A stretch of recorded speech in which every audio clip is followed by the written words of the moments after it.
like to call the regular meeting of the Nashville Town Council for November to order. Let us please stand for the pledge. I pledge allegiance to the flag of the United States of America and to the republic for which it stands, one nation, under God, indivisible, with liberty and justice for all. Let us pray. Father, we invite you into our midst tonight to lead us, guide us, and to help us make wise decisions that will benefit all the citizens of Nashville. Amen. Amen. Before we start our meeting, I'd like to introduce a new family member to our office. And as you know, Sam, our financial officer, left, and we were very fortunate to get John O'Keefe. So, John, if you just come up and introduce yourself, that would be great. Hi, I'm John O'Keefe. I'll be the new finance officer. I started yesterday, so still learning the ropes, and hopefully I'll exceed expectations. I used to be a auditor at a CPA firm in which we audited about 40 municipalities, so I'm well versed in local governments of all sizes. One of the clients that we did the audit for was Nash County, so I remember I liked the area, and I'm glad to be back. Before this, I was an accountant at Orange County, and now I'm here, and hopefully I will exceed expectations. Thank you very much. Thank you, John. Thanks, John. We welcome you. The first item on our agenda is to approve some minutes. So let's look at our 10/19/21 call meeting minutes and see if there are any corrections to those minutes. Are there any corrections? If not, do I hear a motion that we approve? Is there a second? All those in favor, let it be known by saying aye. Aye. The second set of minutes, those minutes are from October the 19th, 21, our regular meeting. Did any council member find any corrections to those minutes? Yes, on page 8. Page 8. Okay. I asked the question, how many responses were given as a result of this survey, and it said approximately 154. And I asked the question, how many of those were Nashville residents, and it was about 109. So that should be in the minutes. Also, I asked about workshops. There were approximately 3 workshops during that period. And the attendance, Sherry, you said was about 33. 33, and 29. 33, okay. That should be in the minutes. The point I was making is that about 2% of those surveyed actually participated in this. And the point I was making was that that's a very low number. Now, the response was that it wasn't a low number. But for something this important, 2% of our population seems to me to be very low. I wanted that in the minutes. Also, I mentioned the connector street, cross street that would follow along the railroad right-of-way. That is almost draconian as far as taking out the backyards of about 17 homes. And some of those people own the railroad right-of-way. They have purchased it. So I asked questions about that. There are a lot of things in the comprehensive plan that need to be studied. Anyway, that should be in the minutes, please. Any other corrections? If not, do I hear a motion that we approve those minutes with the changes? So made. Is there a second? Second. All those in favor, let it be known by saying aye. Aye. Thanks. It is, those minutes are approved. At this time, it is time for the public comment. You have 3 minutes. Come to the podium, state your name and your address. First of all, we have, this is just for the general public comment, Steve Jones.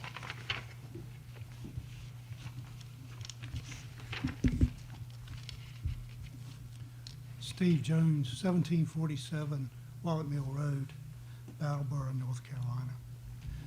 I'm here just to follow up on burying a sewer pipe on 201 Essex Road. I was able to get an estimate for a scope of work for doing that, an entire job from Danny's Plumbing, which was, we were referred to him from Boswell Septic because he was too busy to do the job. But the scope of work would be to bury that pipe in the ditch where it lies now, using 45-degree connectors to go through driveway culverts down to the drainage ditch that has rock in it. The pipe would then be using the existing rock, the pipe would be covered with that existing rock up to the point of the manhole, and the city would then tap the pipe into the manhole. And the price for doing that was $4,300. So I think there was a request for an estimate. So at this point, that is, our estimate for doing that scope of work. And what did you say that amount was, please, Steve? $4,300. Okay. So the other question would be, is there any interest in cost sharing? I think we ought to have the manager look at it. Yeah, because Do you have a there's copy? something about the laws about rental property versus your property, and I'm not an expert in that, so just get with the manager on that. Okay. Okay, thank you. But you need a copy of that estimate. Yeah, okay. Okay. Annette Hedgepeth.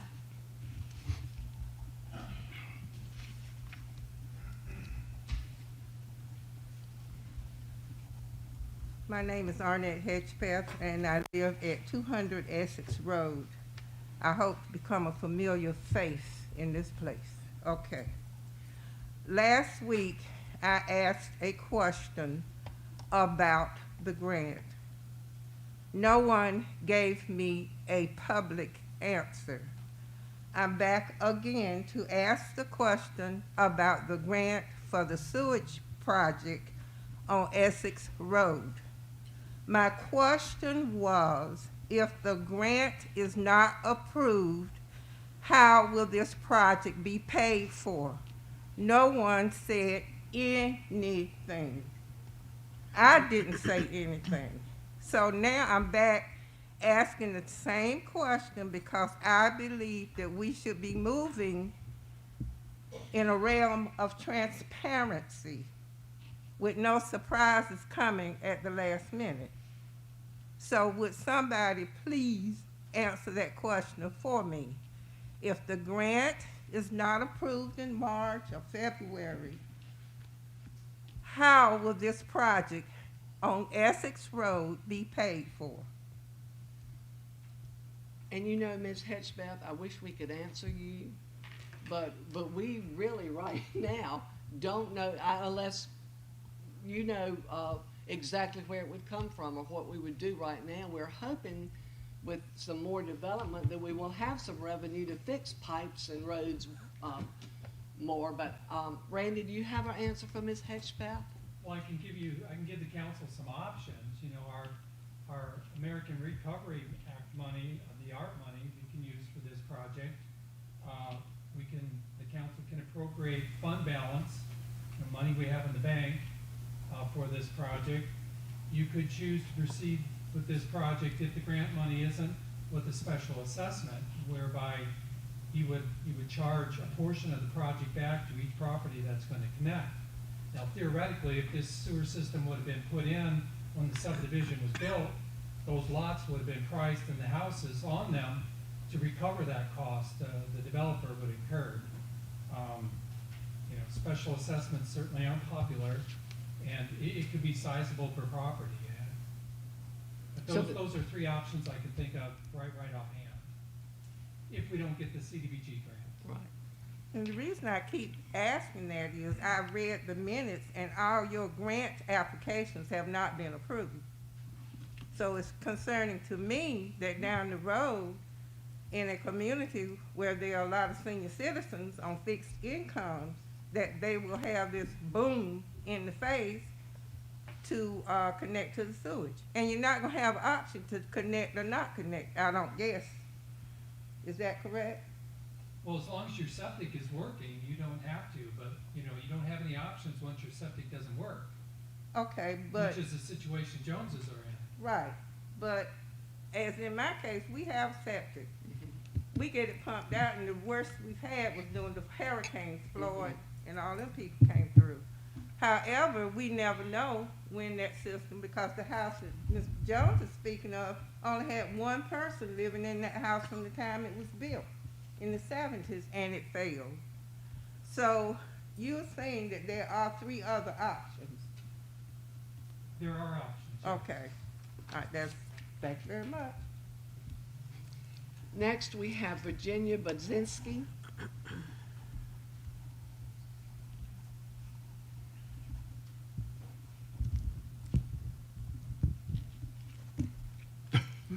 Turn that little knob, not little weight.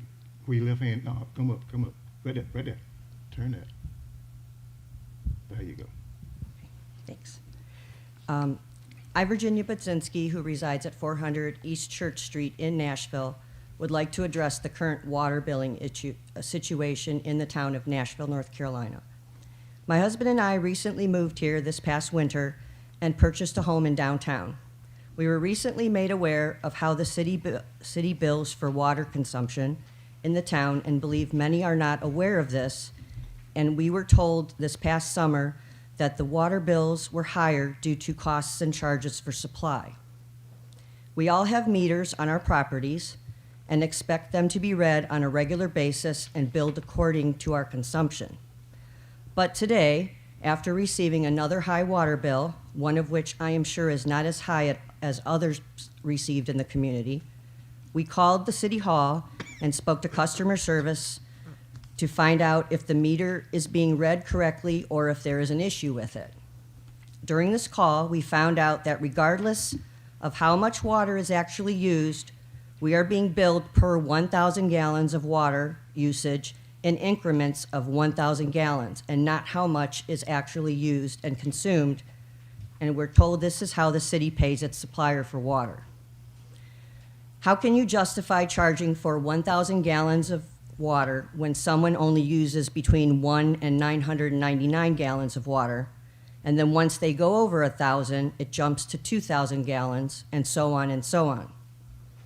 We are a household of 2 people with no sprinkler system, no pool, and only use our water as any other resident would use on a regular basis. So how do you explain your reasoning of overcharging for water consumption based on increments and not actual meter readings? Even if the meters were read every other month and estimated on others, it would still make sense and balanced out based on actual consumption and not on these estimated increments. Each resident deserves to have a report monthly on their water bill of how much water they are actually using and how much they're being charged for. If I left for a month and used absolutely no water, I would still have to pay pay for 1,000 gallons of usage. I love living in this town that I'm new, but the way this is being done seems unlawful and unfair to our community members and residents. Thank you. Thank you. Randy, do you want to explain how that works Sure. so everybody can hear it? So our utility billing system bills in 1,000-gallon increments. So even if you don't use 1,000 gallons, we have a base fee based on 1,000 gallons. So whether you use a drop of water, whether you flush the toilet for a whole month, you're going to get a bill with water, sewer, garbage, and recycling for $74. That is not uncommon. Every town around us does the exact same thing. You bill for a base fee.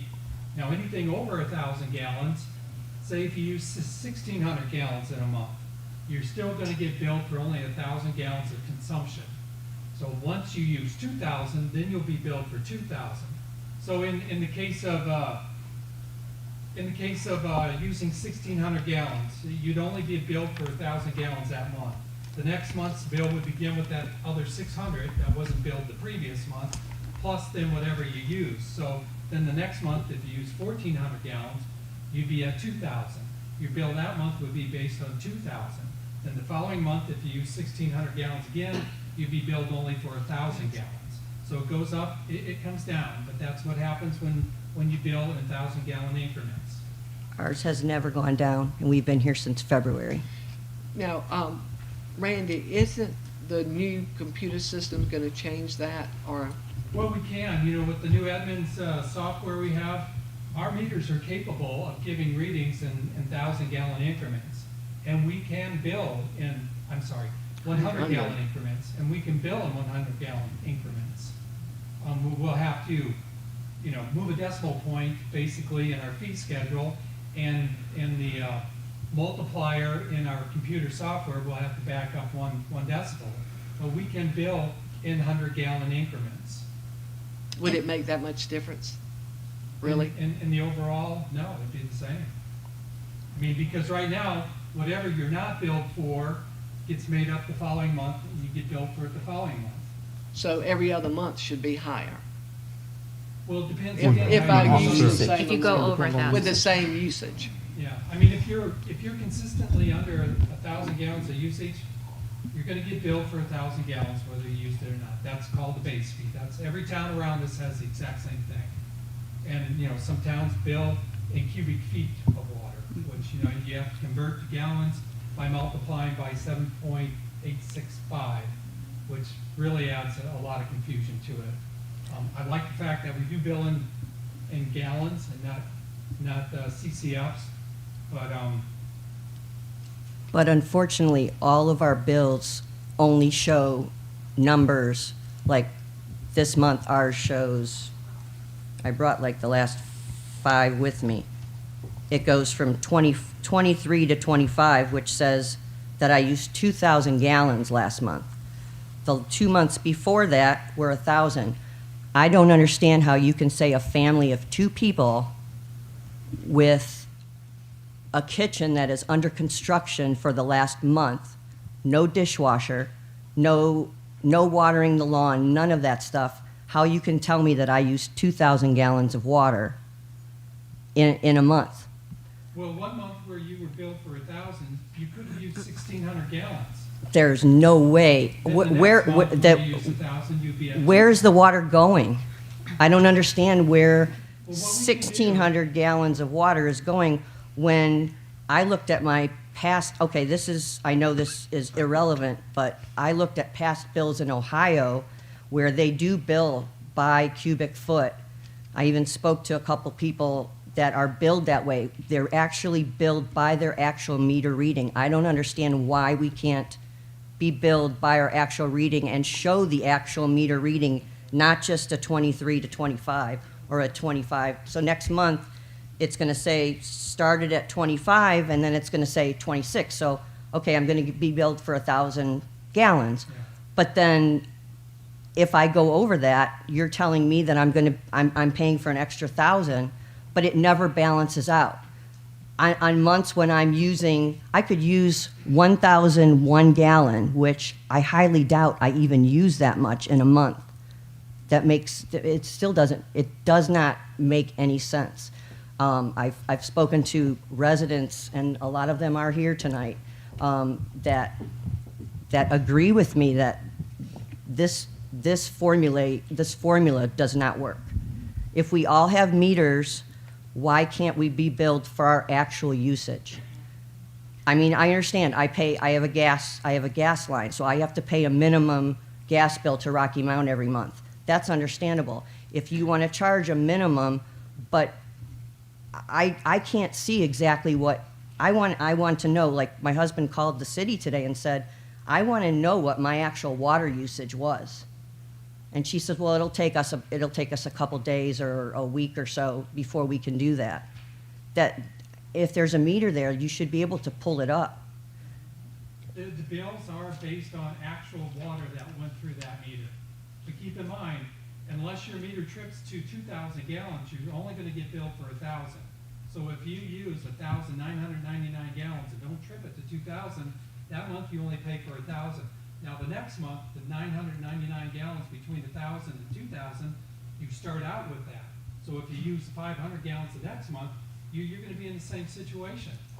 I don't understand how, if I'm staying under 1,000 gallons, which I cannot understand how I would Well, use. obviously you weren't. I mean, you got a reading there that says you used 2,000.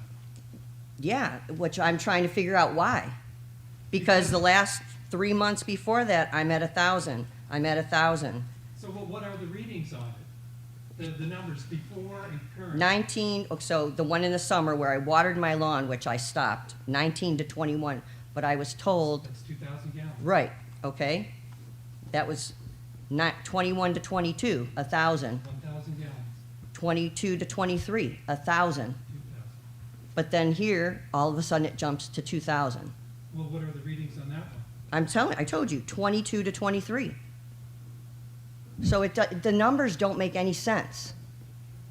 I can show you If them. you only used 1,000 gallons, you wouldn't be billed for 2,000. I was billed. You want to see it? Yes, I would like to see that. Okay. How often are the meters read, Randy? They're read monthly. Thank you. Here's my August, here's my, yeah, that's when I said, but that's when I said I wanted. Here's my date in September.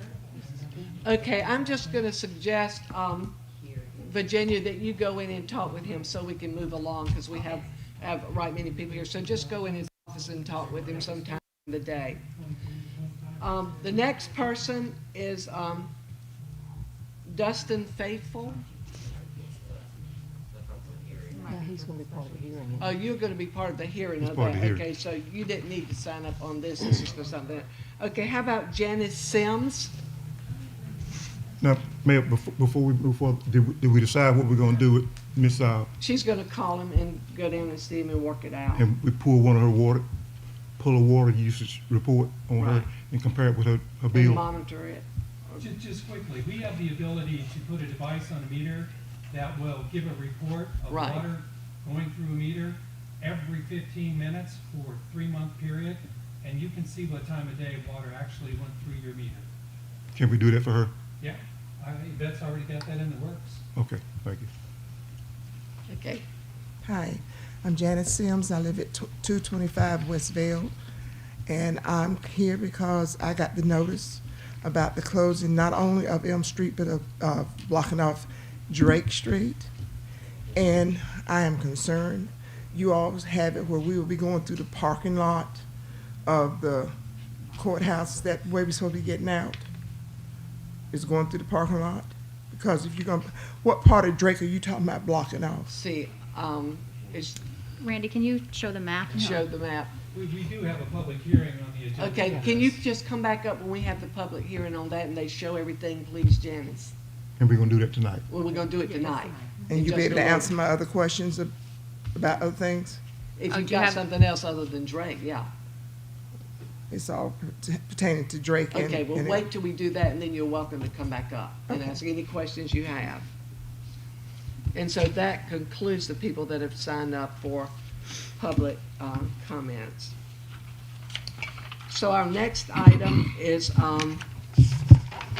that we're gonna look at is the public hearing amending the town's charter. So at this time, I would need a motion for us to go into a public hearing for the discussion of our charter. So moved. Is there a second? Second. All those in favor? Aye. Okay, is there anyone here that would like to come and speak concerning our charter amendment? Or any council members?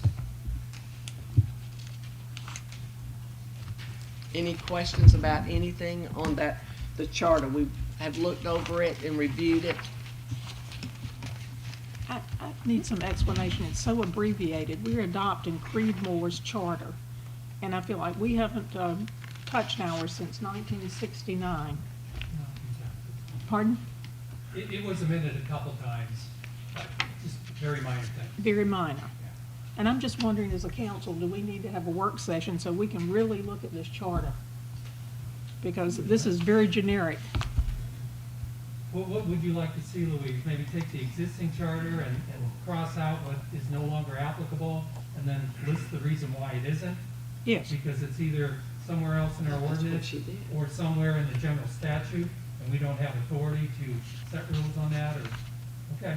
Well, it sounds like legislatively, a lot of the things that we had in our charter or we No longer our concerns, it's the state telling us what to do most of it. It's still our concern, we But, just you know, don't have the authority. We don't have the authority, yeah. So, Anyway, it just looks bare bones. What is how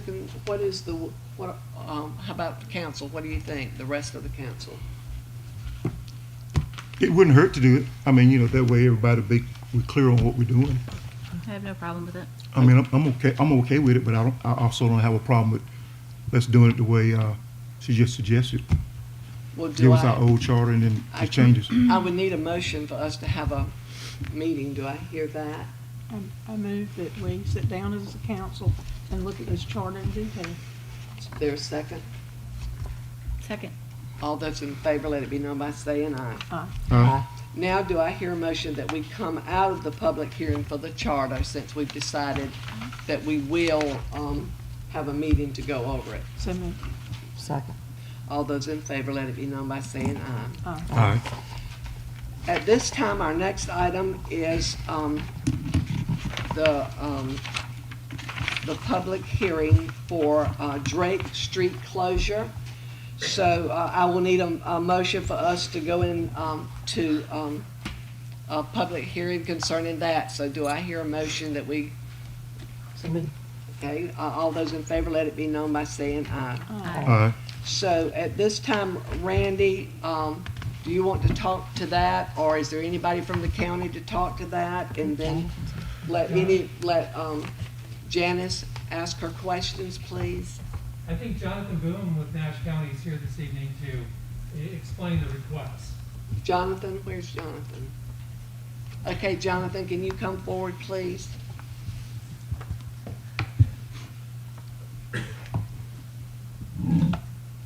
Looking forward to having Randy present this item. Well, we're still on the clock. We have the neighborhood up there on the screen. Do you also have the, and I've got a hard copy, do you also have the exhibit we submitted with the petition request that showed a little detour? I don't think I have it. I have it, but let me see if I can find it here, if I can pull it out. Okay. Thank you, Madam Mayor, fellow board members. Appreciate the opportunity to address the board tonight. As you'd indicated, the matter that we have before you is a request for a temporary closure on Drake Street. Hopefully Randy will be able to find the exhibit. But as you're aware, the county is looking to construct a 94-bed addition to the Nash County Detention Facility in the northwest corner of the block that houses the jail. That would be at the corner of Drake Street and Elm Street. You may recall it's a fairly tight site. Currently accommodates a parking lot and a emergency evacuation area for the inmates with concertina wire across the top of the fencing. And that entire area will be consumed by the new two-story addition, again, 94 beds. And because of the proximity to Drake Street and the utility work that needs to happen to accommodate that new construction, the contractor Daniels & Daniels has requested a closure on Drake Street effectively from just south of Elm Street to almost to the entrance to the sheriff's office. And if Randy could find that exhibit, and I've got a hard copy. If It's in the package. okay, so if you had a chance to look at that exhibit, the one I'm referring to is the one here. So we have two options. Again, for the period of construction, as you know, Drake Street is one-way southbound.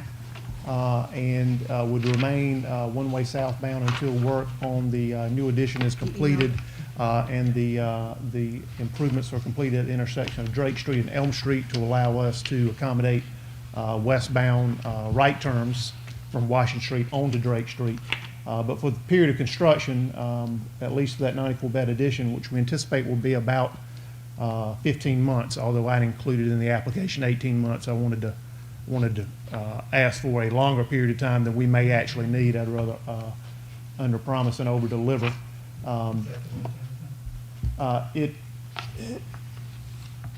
There were two attached. Yeah, that does not show, for whatever reason, that does not show the little short detour. So if you don't mind, I'm gonna just step over to the screen.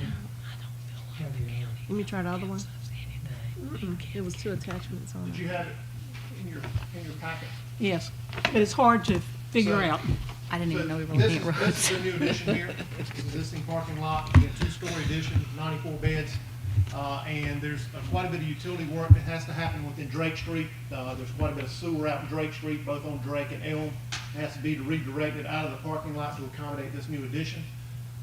So in order to complete this work in Drake Street, we're looking at a short closure, basically from just south of Elm, and would allow us to detour traffic through the parking lot. There's a driveway here, right across from the entrance to the sheriff's office, for anybody southbound. So in the neighborhood to the north that could still use Drake Street, could bypass this area through the parking lot, come back onto Drake Street, and then exit out on Washington Street.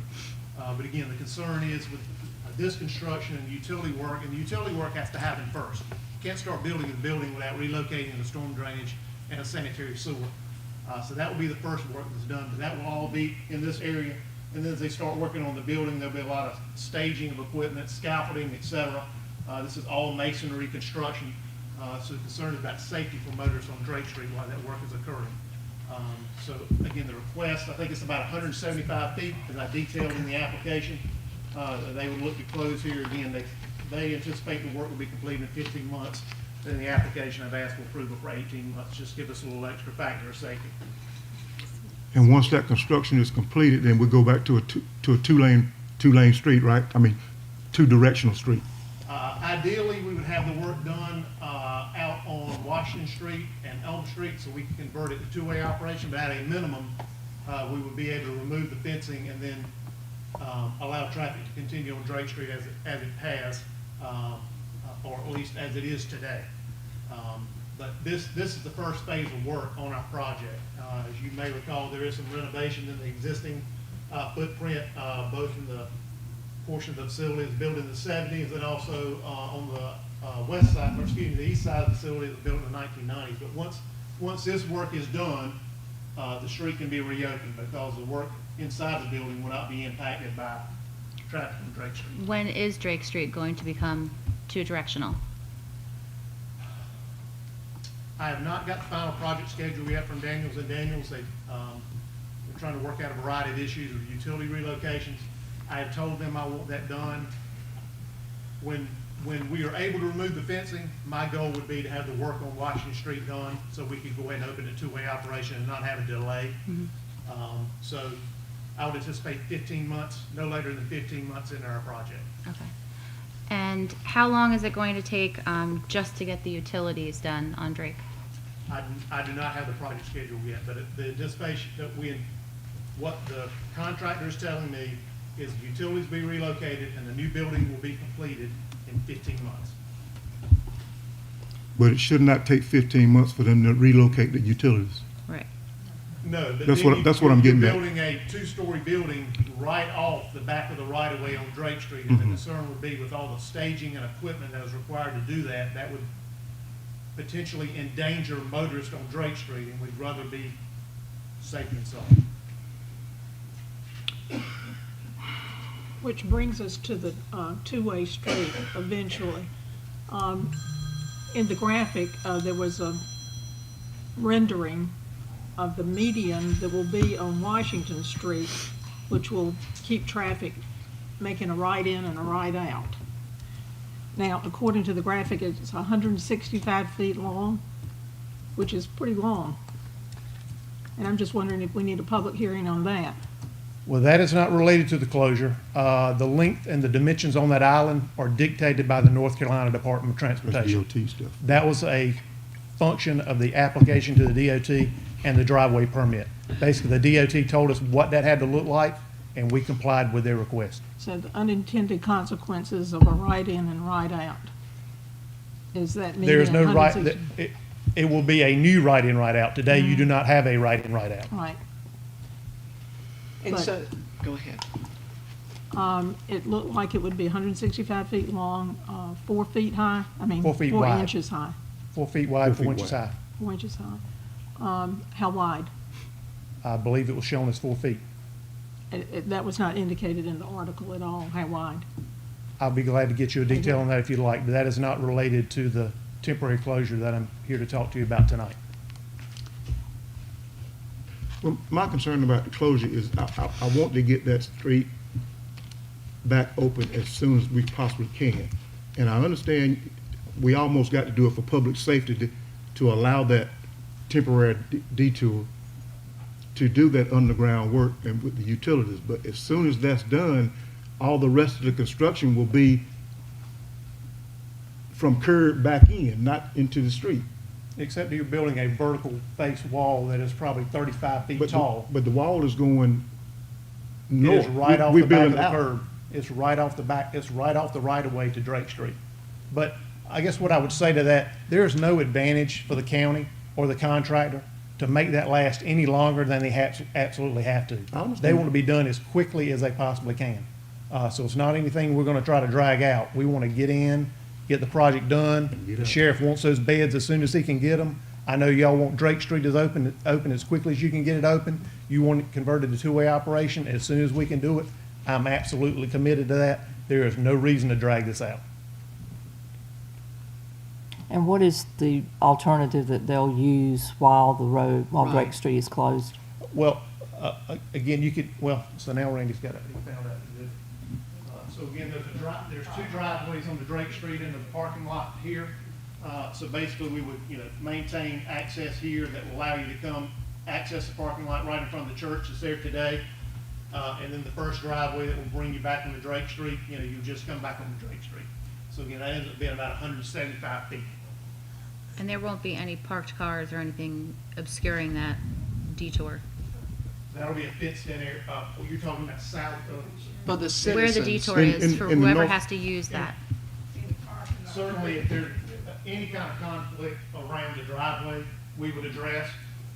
You obviously can see some vehicles in the aerial here that is there today. I do not anticipate that would change. That really shouldn't have any bearing on the operation of Drake Street with or without the closure. It's obviously wide enough to accommodate on-street parking and. No, I one-way mean when they're going southbound through the traffic. parking lot. Excuse me? When they're going through the parking lot. Do they have to weed through cars that are parked? No, Is my this- question. There's no parking on this side of Okay. the parking lot adjacent to Drake Street.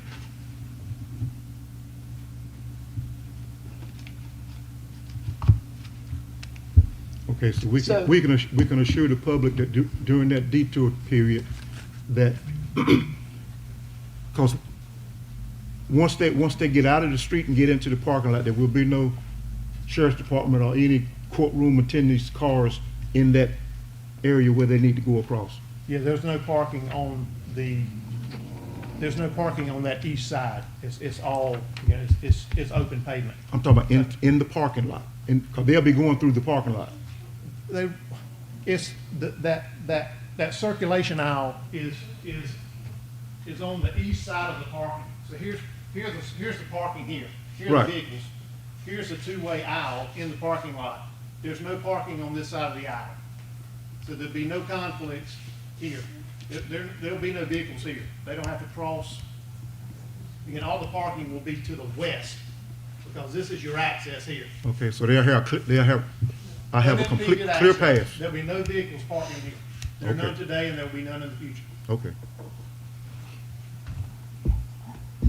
Jonathan, let me make sure I'm understanding there, because I guess in my mind, I was thinking that the alternative route they would take would be coming in from the back side of the jail, going along the very back of the parking lot, all the way to the western side and coming out where the stoplight currently is. We could do that. There's I two mean, I'm options. just, We laid that's out not two what you options. just said, though. That's not what I said. No, You're the saying shortest. they're coming into the parking lot and in the path closest to the current buildings, including the It basically courthouse. parallels Drake Street. Okay. We've got 24 feet of pavement that's immediately adjacent to Drake Street. So The only then thing they're- between is a short area with grass in it. And they're coming down that and then coming back out onto Drake. Drake Drake Street Street. and turning back to Washington from there. Correct.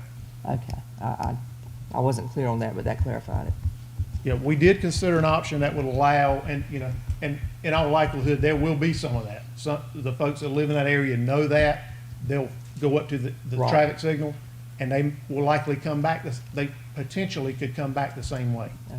But for the purposes of maintaining that southbound movement, the simplest approach would be to just that short 100, we're talking about, roughly 50 yards, Okay. half of a football field.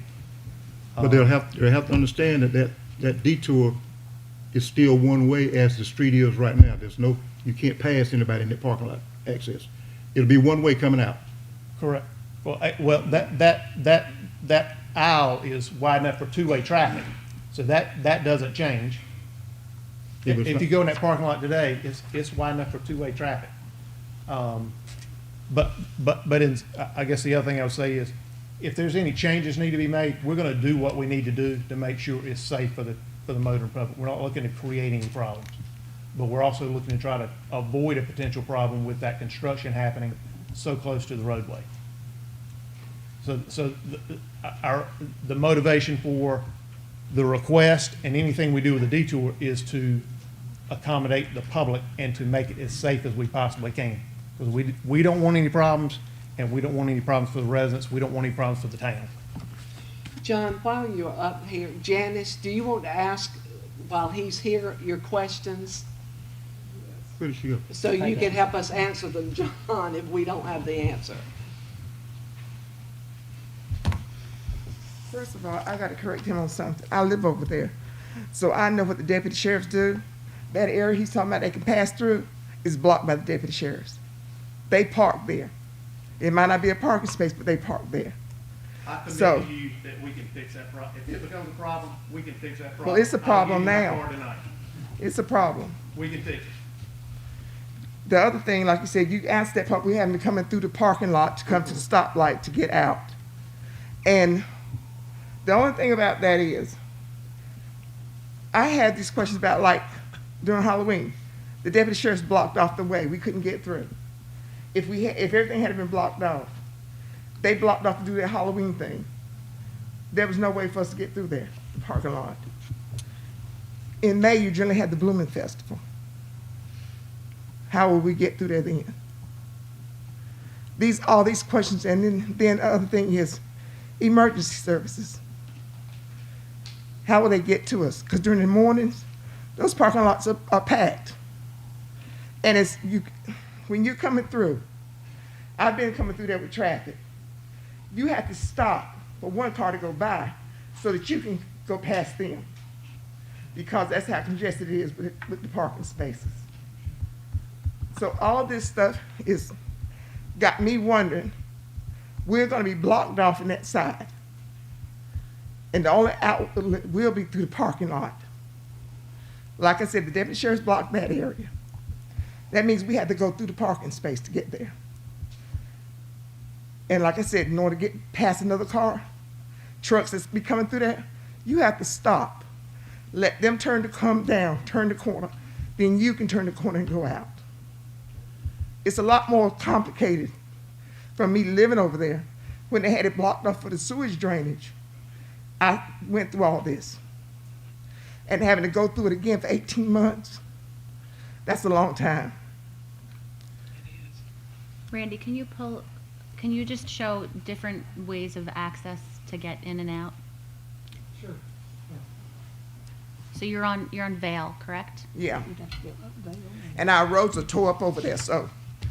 So here's Vale, and it comes around, and then, it goes through the parking lot. This isn't actually a street. It was at one time, but it isn't now. So if you live here, and Drake Street, a portion of it's closed, you can come here, go through the parking lot, like Jonathan said, get back onto Drake Street, and then get out onto Washington. Now, if you're heading east, you can go here, back up to Vale, come to Body Street, to West Elm, and then to Washington Street and head west. I mean, I know it's not as direct as it once was in its day, but there's still ways to get in and out. It'll take you a little more maneuvering to do that. That really doesn't change. The eastbound movement doesn't change. You No. can never So turn coming down Body or left coming off down? Drake on the Washington. No, you couldn't. You had to move Vale and Body to Elm or Body to Washington. Well, they said they Coming could. back that way that he showed me through the housing area, people park on that on the streets. Chief said that they could. They park on the streets. So sometimes you got cars on both sides and you have to try to get through the middle. Those roads are not very wide. So what you're And saying it's is very you tedious trying to get through there. you can't traverse Vale coming to Body Street, is what you're saying? You can't get through the cars? If they're parked on the streets like they generally do, most people park on the sides of the streets. They don't park in driveways. Mm-hmm. And it's very congested going through there, but you can get through there, but it's a tight squeeze going through there. Then on top of that, like I said, where he's showing where there used to be a parking lot, but now people use it as a road, there's a big hole in the middle of the road with cones sitting there and caution tape around it. And it's been sitting there for almost a year, and nobody's tried to fix it. And if you go up there and come around, you got holes you got to dodge on those roads. They're spending money to do everything to fix the roads. Nobody's fixing the roads over there at all. I can speak to the sinkhole issue. The sinkhole developed after she referred to the sewer work. It was actually storm drainage. The sinkhole in what used to be the street back in the day in front of the church developed after the work on Elm Street was done. As you're aware, the town secured grant funding to do that work. The county helped administer that grant. We've since secured some additional funding, and Barnhill Contracting will end up replacing the remainder of that corrugated metal pipe that passes in front of the church to address that sinkhole. That developed after the first project was done, but that issue will be addressed, and again, it's going to be addressed with grant funds, so that will not cost the town anything. But that work, it is cones around it. There is tape to safe up that area. But I guess what I would say to that is, until such time, if that is a concern, you still have the option of using Drake Street to the east as opposed to Bell Street Extension or whatever this little section of street here is called to avoid that area. But to That's get part of that Bell area is going to be Street, too. closed. This area will be closed in order to replace the remainder of this pipe before the end of this year. Now that's how I go around it. That's my mailbox is sitting over there on that side, that little dirt road right there. Right. So you're gonna close that road? There's no way to fix the pipe without digging up the pipe. The pipes have been fixed over there. No, ma'am, it has not been fixed west of Drake Street. It has not. What were they doing when they had it dug up over there? They replaced the last like 35 or 40 feet. The engineer who inspected the pipe had reported that the existing corrugated metal pipe was in good shape. Well, as it turned out, there was a bad joint that resulted in that sinkhole. So now that corrugated metal pipe is going to be removed. The portion of the pipe that was not removed before will be removed now and replaced with reinforced concrete pipe. So when is this supposed to take place? Before the end of the year. Would it be completed before the end of the year? Yes, sir. Because I rode through there today, and I had no idea that sinkhole was there. And when I saw it, I was just appalled at it being that big and that open. And it should be completed by the end of the year. Well, we can't have that street closed with Drake Street with- closed We at the can't same close time. everything. If she's gonna get in and out of her house. Well, again, that work, we'll have to coordinate that work, at least where it crosses the intersection. But once the intersection is open, the 175-foot section closed on Drake Street will not be impacted by the drainage work. Because you will still have Drake Street north of Elm Street. But And there's how a do short we- period of time when Barnhill has to come in and remove that pipe, that intersection will be closed. And of course, and that will be immediately adjacent to the area that Daniels and Daniels will be working on to relocate the utilities. It's not ideal, but, you know, the option is to make a temporary repair on a corrugated metal pipe and hope you don't have additional joint failures, and the grant money goes away, and at that point, it will become a town liability, and the town will have to fund that repair. I got a question. If you're gonna do all this, suppose somebody need emergency services over there, how will they get to us? How will they get to us? Well, again, the way Drake Street is today, that is one-way southbound. So to go north, unless they're going the wrong way on Drake Street, they wouldn't use Drake Street anyway. They use the parking lot. But if they do go the wrong way, they still have the option of doing the very same thing you would do if you were going southbound. In their case, they would turn the wrong way on Drake Street, they would go around the parking lot and go right up into that residential area, just like anybody else would. Even if they had to come during the mornings when all the congested parking space is there. All the cars are there in the parking lot. Well, again, the area that we're talking about for the detour, if they go the wrong way on Drake Street, that is wide enough for a rescue vehicle, and there's no vehicles between this short section that we're talking about using for the detour, get my bearings again, here. The only thing between this access and Drake Street is some grass. or if there is a sheriff's vehicle parked there, and I'm gonna give you my card, you feel free to call me, I guarantee you we can fix that problem. Okay, There's no doubt in my mind. okay. All right. Okay. Thank you, Janice. We appreciate you sharing your concerns. Let me give you my card.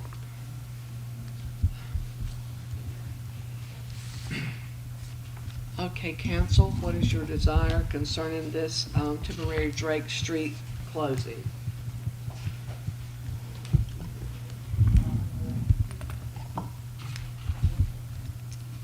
I don't think we have much option. Is For it public- for public- 175 feet or public 200 safety- feet? For public safety, we really don't have a choice Yes. for public safety. But I hate to see both operations going on at the same time. And I hate to see our citizens Because inconvenienced. that will inconvenience those people living back there on that hill. I would like to see the drainage pipe be repaired first, and then we do the temporary closing, if we can do it that way. Certainly, we would, it's not our intent to inconvenience anyone if we don't have to. I know. It's not a personal mission of mine. I would love for this lady to come back to the next meeting or future meeting and sing my praises. That would be the greatest thing that could happen. So I'm not here to inconvenience her or anyone else. I can relate to what she's saying about it being crowded in the morning, because I used to work there. Right. And yes, in the morning, when all the deputies are coming in, people are coming in for court and stuff. Right. That parking lot gets slammed full and people are parking everywhere. And you've got to it's tight just to weave a patrol vehicle through there or a regular vehicle through there. And God, I hope they don't have to put a fire truck or a rescue squad down through there.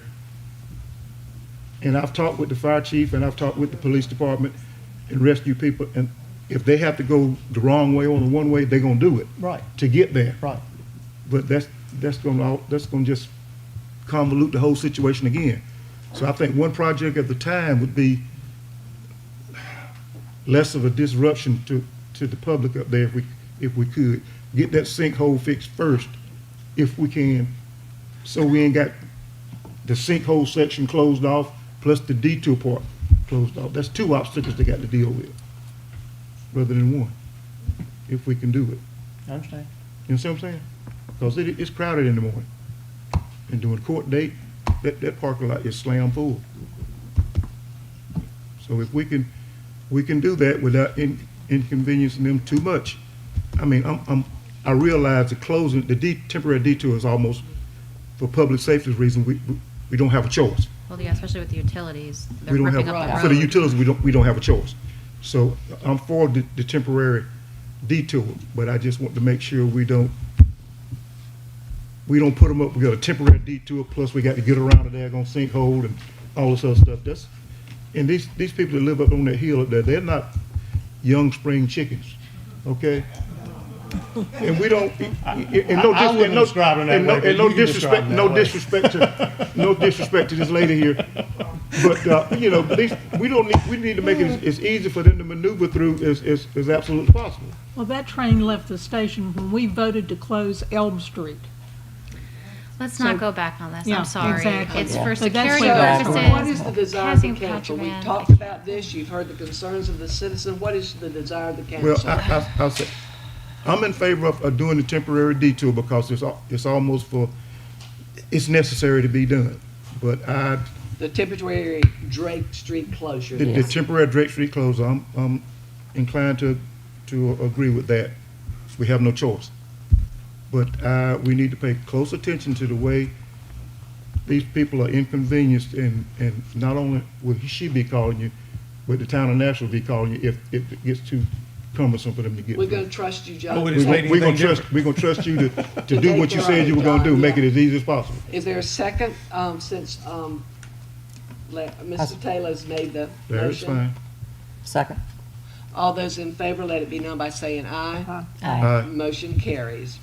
Thank At this time, I need a motion for us to come out of the So moved. hearing. Is there a second? All those in favor, let it be known by saying aye. All right. Our next item on our agenda is, get to that, is the SU 2021-03. That was the request by Dustin Faithful for a special use permit, which we discussed at our last council. Sherry, do you want to talk about it and then we do the quasar, or should we do that first? I can go ahead and go through it right And then quick. those that want to speak, I can swear them in. Okay. This was a special use permit request by Dustin Faithful to allow two-family residential homes to be developed off North Clarendon Drive, plus or minus 1 acre deeded acres, R10 medium density zoning district, Nash County PIN number 381006390343 in the town of Nashville, per Division 4, Section 18115 and Section 1811618 of the Nashville zoning ordinance. And at the October 19th meeting, there was a public hearing, evidentiary hearing, and testimony was heard by the council, and it was open and closed, and so it's continued. I'm sorry. So now you can proceed. Okay, at this time, those of you that wish to speak concerning this, I'll need for you to come up here and I will swear you in, and then you will give your expert evidence that you have concerning this so we can put it on public record. Now, remember, it's got to be expert evidence. And not opinion. And not opinion. So those that would like to speak, would you please come forward at this time concerning this development?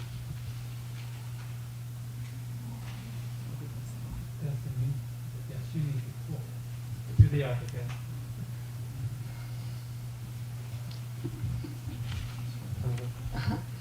Just put your hand. Do you swear to tell the truth, the whole truth, and nothing but the truth? So help you God. Okay? Okay, you may go to the podium. Is there anyone else that needs to be sworn in? Okay, go ahead. Okay. I'll just recap and then I'll recap and tell you the new information I brought here today. My name's Dustin Faithful, again from Nash County, applying for three two-family dwellings. So the two-family dwellings are allowed in R10 zoning by a special use permit. I've consulted with Joyner Keeney Engineering to help provide layouts and visuals that the town council has. So, again, based on the original drawings, there was some concern expressed about backing out. We redid the visuals for you guys so that the tenants can pull out directly onto Clarendon. So, let's see. I've dropped this pen 3 times now, including the first time. I don't know why. So the closest single-family dwelling home is about 1,270 feet away over the train tracks, and I had a traffic study consultant, an engineering firm, do a traffic study for 6 days. And I want to share that with the council. Let's see.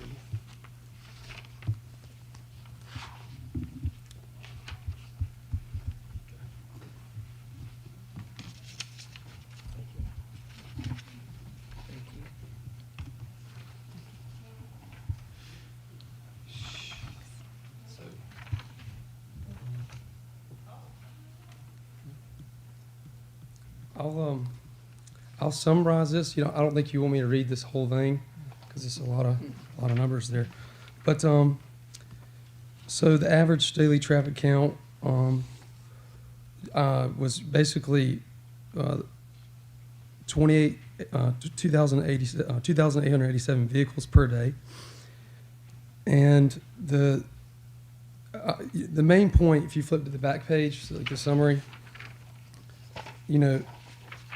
each duplex could max, on average, maximum vehicles come out per day would be 60 for all three duplexes would allow account for 60 additional vehicles on Clarendon per day. So if you take 60 vehicles over 2,887, that comes out to 2.08%. And in the conclusion of Appian Consultant Engineers, who was, I believe, the head of traffic for City of Rocky Mount, he said that would be considered a minor increase in average daily traffic of only 2.08%. You know, I wanted to present this to the board or to the town council so that you could see that it's not a very significant increase when you look at it as a percentage, and that the according to this engineer, the level of service on this road is not at capacity, near capacity. So that was what I've done since I last saw you guys, and in addition to that, you know, I had a North Carolina licensed engineer, North Carolina licensed appraiser. Let's see. This here. Thank you. Thank you. I had a North Carolina licensed appraiser basically, you know, do a little, you know, search based on the plans I'm presenting and the area. Like he wrote a statement for me to present to you guys. So this is from Triangle East Appraisals. Based on the plans and specifications for the proposed duplexes on Clarendon Drive, I cannot see anything but a positive situation for this area. There's a mini storage facility up from this site. This does not appear to have had any negative impact, and neither will these duplexes. In fact, based on the plans and anticipated rents, these units could be superior to current or older homes at the other end of the street. So this is my opinion after I've completed appraisals in this area since 1984. So I got two professionals to look at this since our last meeting, and let me see. Basically, I'm just trying to show the board that this use will not endanger the public health. This use is not going to, it meets all the conditions and specifications that are required for the special use. This use is not going to injure any adjoining properties over 1,270 feet away, and you know the character of this is in harmony with the area. I'm not asking for a tire shop. I'm not asking for anything. It's just 3 duplexes. So I'd like I appreciate you guys considering approving this. Thank you. So now do we come out of the quasi and then vote? Sherry? No, nobody came up to give any expertise or sworn in. We have a hand in Now, the we back. got a hand in the back. Yes. You'll have to be sworn in to comment.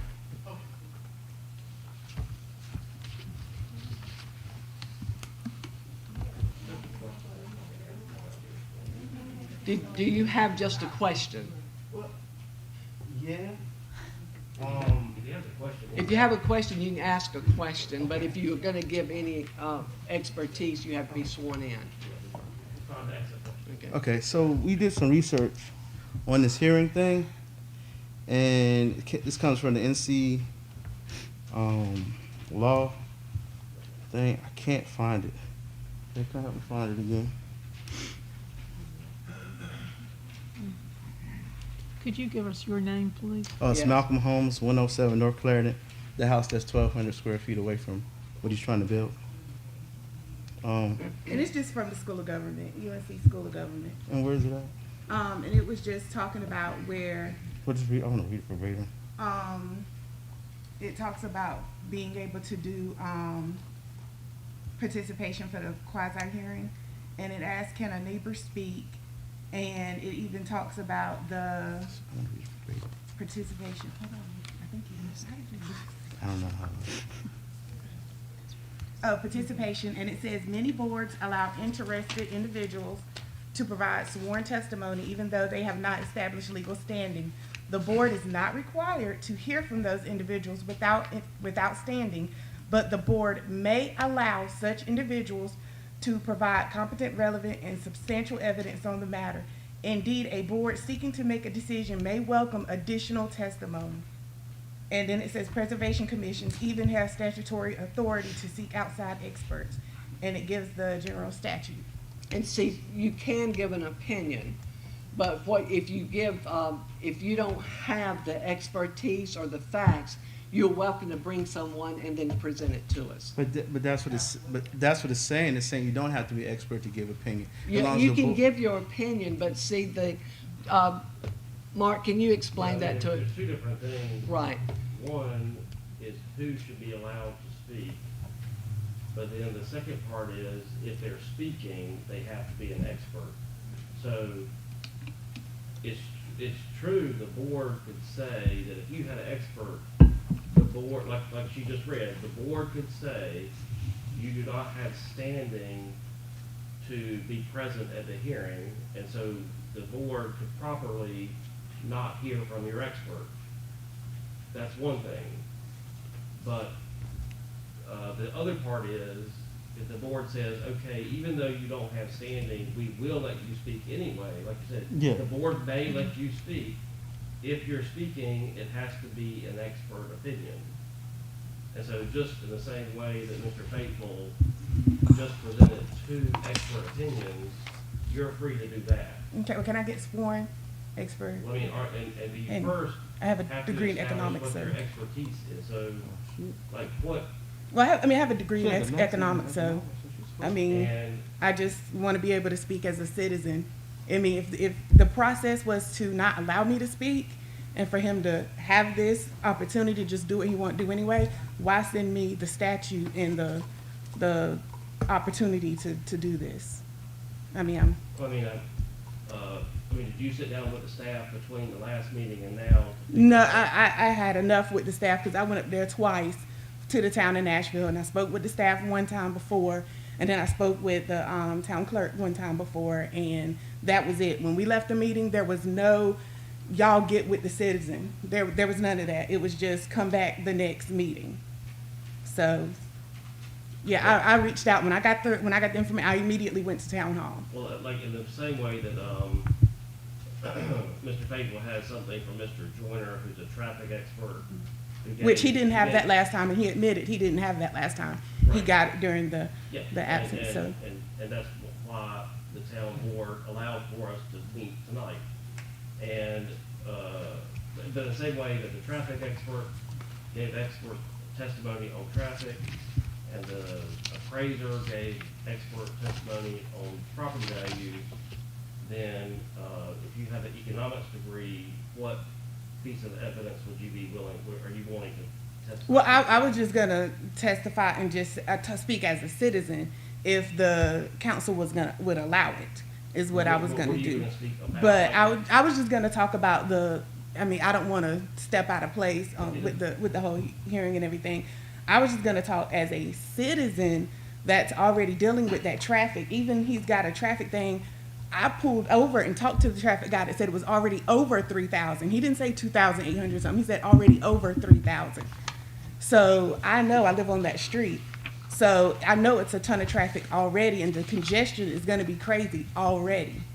So to add an additional 60 vehicles possibly on that street, or even Eastern.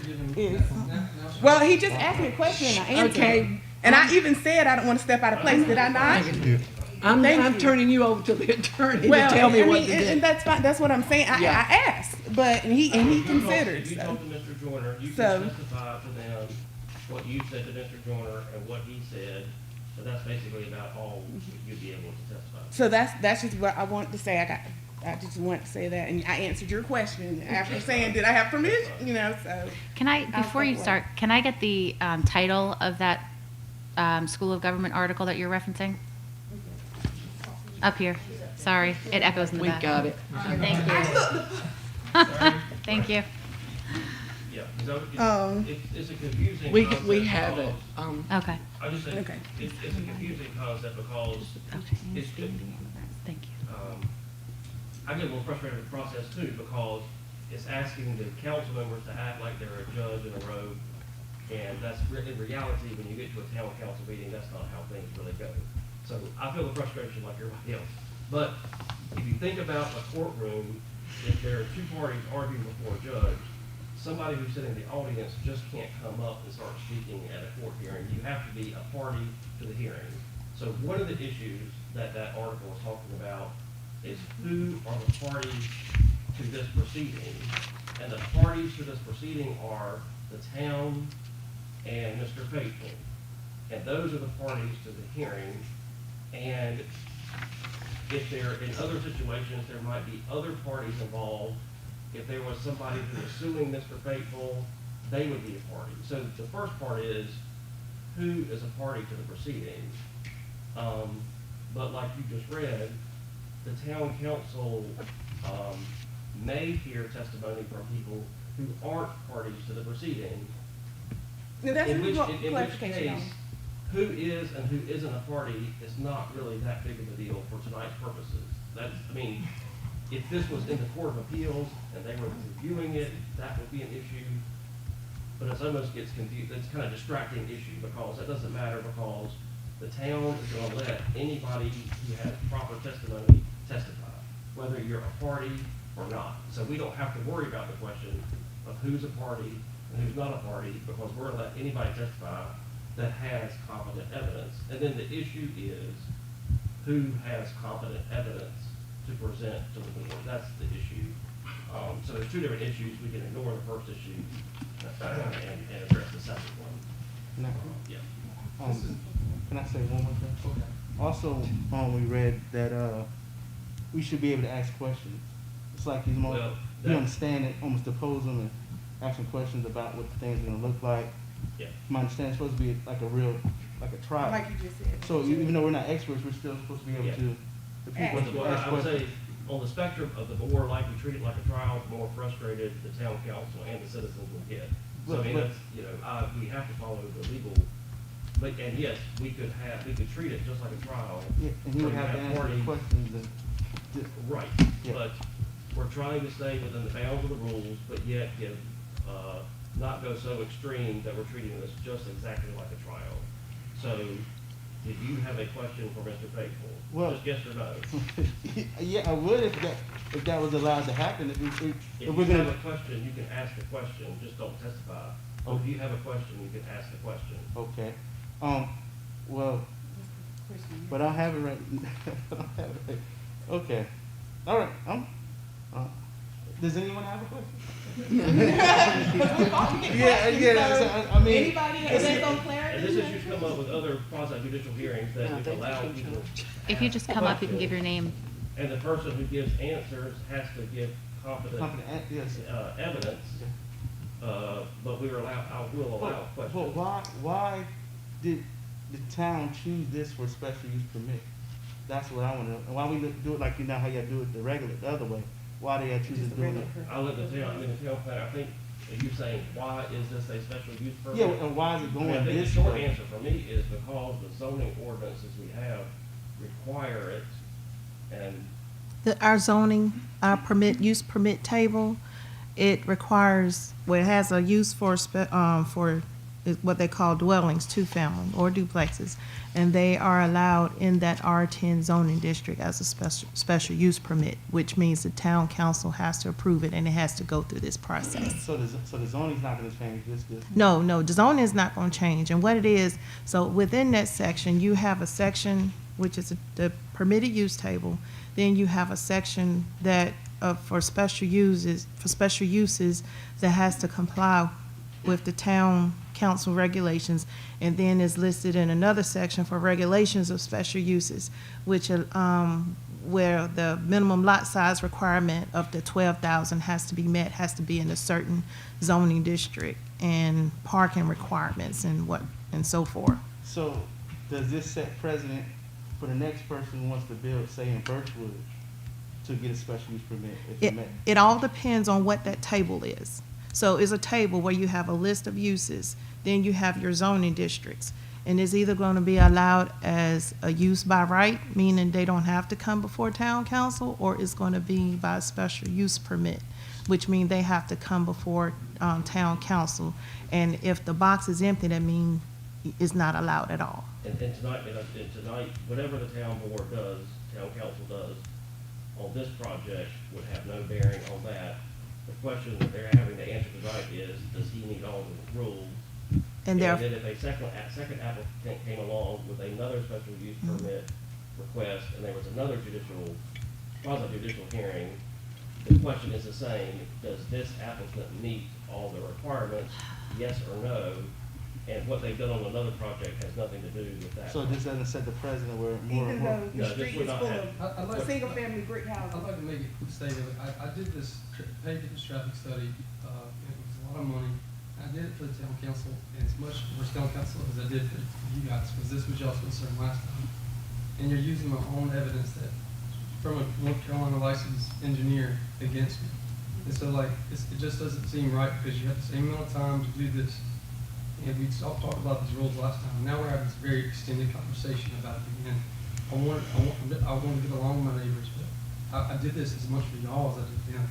You're And it your shows that- neighbors, but you're not gonna live here, you're an investor. You're an investor. And I'm you plan from on- Okay, we don't need to go into that, who's gonna live, He okay. opened the door though. I know, but we don't need to open that Did you door. have any other questions? Where we are, I think, if you have another question. No, I have any Okay, questions. then we appreciate it, but I think that's it then. Okay. as far as- But, so you're saying that if he does win this, then someone else decides to come along, that president, as long as it met requirements, that person could, it would work. Long as they meet all the zoning All the zoning requirements, they have requirements. to start with planning staff It first. would never come up that the town board is Voted addressing. one way. The town board is addressing another application, and they would say, well, we really should do it because we did it for Mr. Faithful, or maybe we shouldn't do it. This decision has nothing to do with another decision. Okay. Because the decision before the board is, as the planner mentioned, here are the rules. As long as, Did the applicant meet the rules? okay. And so what happens on any other project has nothing to do with that question. All right, no problem. Thank you. Thank you, Just have a couple thank you, more. yeah.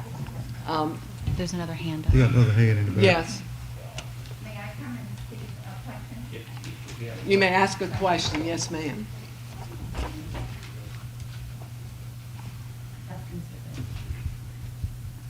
Maureen Peacock, 1108 Birchwood Drive.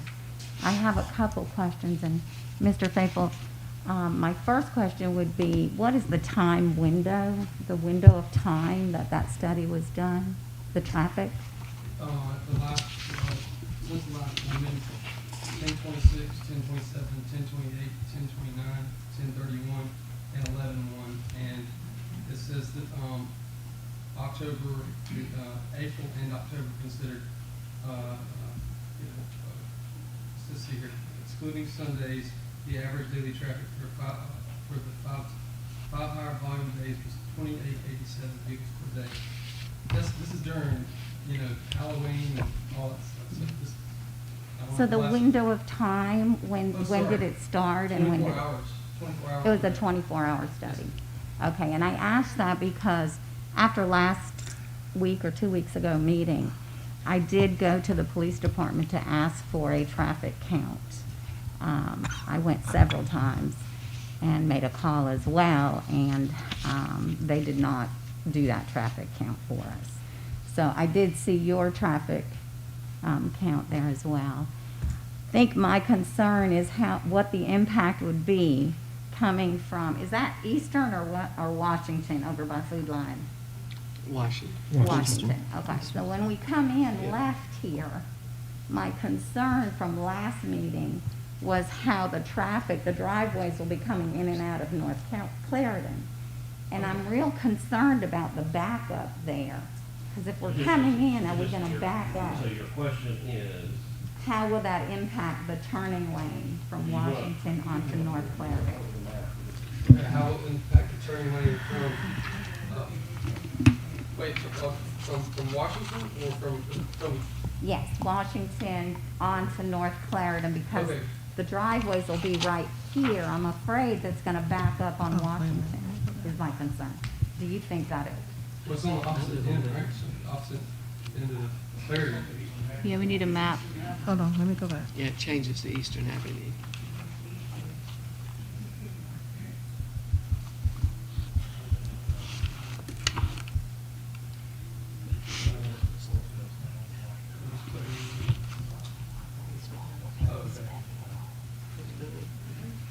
So Washington's over here, right? Mhm. And then it's over here. So, oh wait, Eastern Avenue is okay. How's it gonna affect the turning lane over here, or turning right? When I leave Food Line and turn left, and I wanna go to North Clarendon, I'm gonna turn left. Those driveways are gonna be right at the end of North Clarendon, is that correct? No. They're kind of in the They're middle. gonna be right here. No. They're gonna come in and out of North Clarendon. Right. Right. Yes, yes, ma'am. Okay, do you think that would have an impact in that turning on to North Clarendon from? Yeah, can you measure the distance there? Eastern. Is it Eastern? Yeah. Yeah, Washington turns to From Eastern. Eastern to right along there is almost about roughly 350 feet. It's like the cars, how long is the car? 10, 15 feet. So 50. You know what I'm talking about? Yeah, no, no, you turn left on the Eastern, right? Is that correct? She's coming from Eastern, turning left on North Clarendon. Okay, got it. To North Clarendon, to go to Berkeley. Well, this car's on this side, this cars are, the driveway's on this side.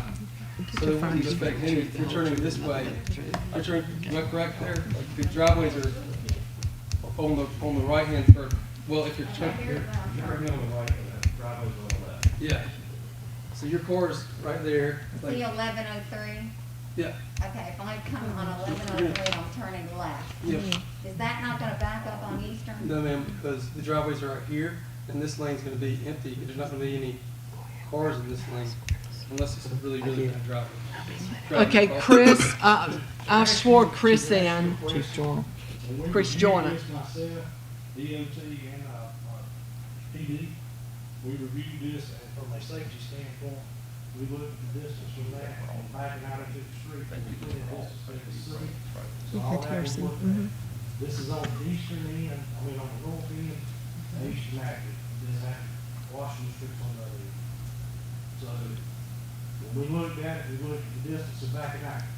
He had it where it's straight driveways in, we asked him to change it to where part of that part, we could back up and drive out. He Okay, did so it. they're driving out now. They're driving backing out, it is actually set up to where, when we asked him to change it, he changed it, they pull in and back out. The parks, drive out. the parks are right Backing out here. into the road. So, Okay, that was. Yeah. that was the same issue. No, I'm sorry, I misunderstood, but yeah, I redid it. You did a lot better job explaining that, so next time thank you, I appreciate that. Any other questions? I did want to say, I did meet with Stocks Engineering as well about the traffic study, and they said that traffic wasn't an issue, but it is to the residents that live there. Yeah. So, thank you. Are there any other questions? If not,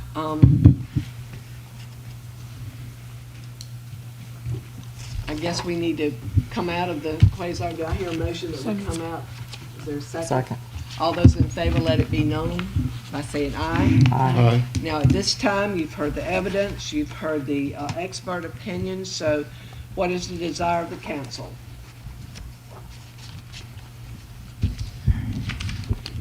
I move that we approve the special use permit. Do I hear a Sherry, second? just question. Okay, For Sherry. the plan. Sherry, do we have to do this individually by the 4 conditions? Findings of fact. I'm sorry. If it's being approved, do you have to do the findings of fact?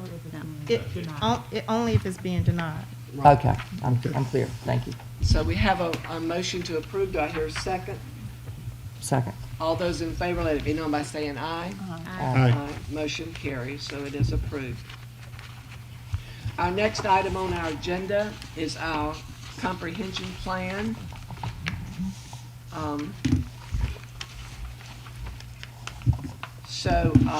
There is no hearing on that tonight because we tabled it. So, council, do you have questions about this, and what is your desire concerning the comprehension plan? Mayor, I had a question about that. Let me find out where I was here.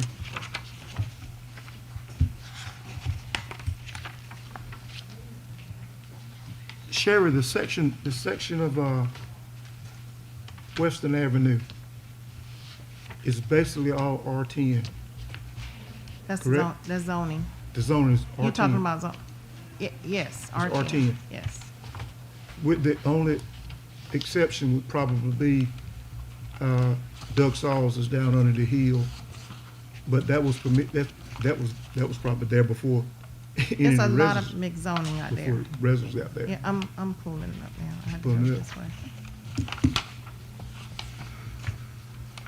But the firm that we contracted to help us with this comprehension plan pulled out one section, 608, 610, 612, 614, to turn it into neighborhood services.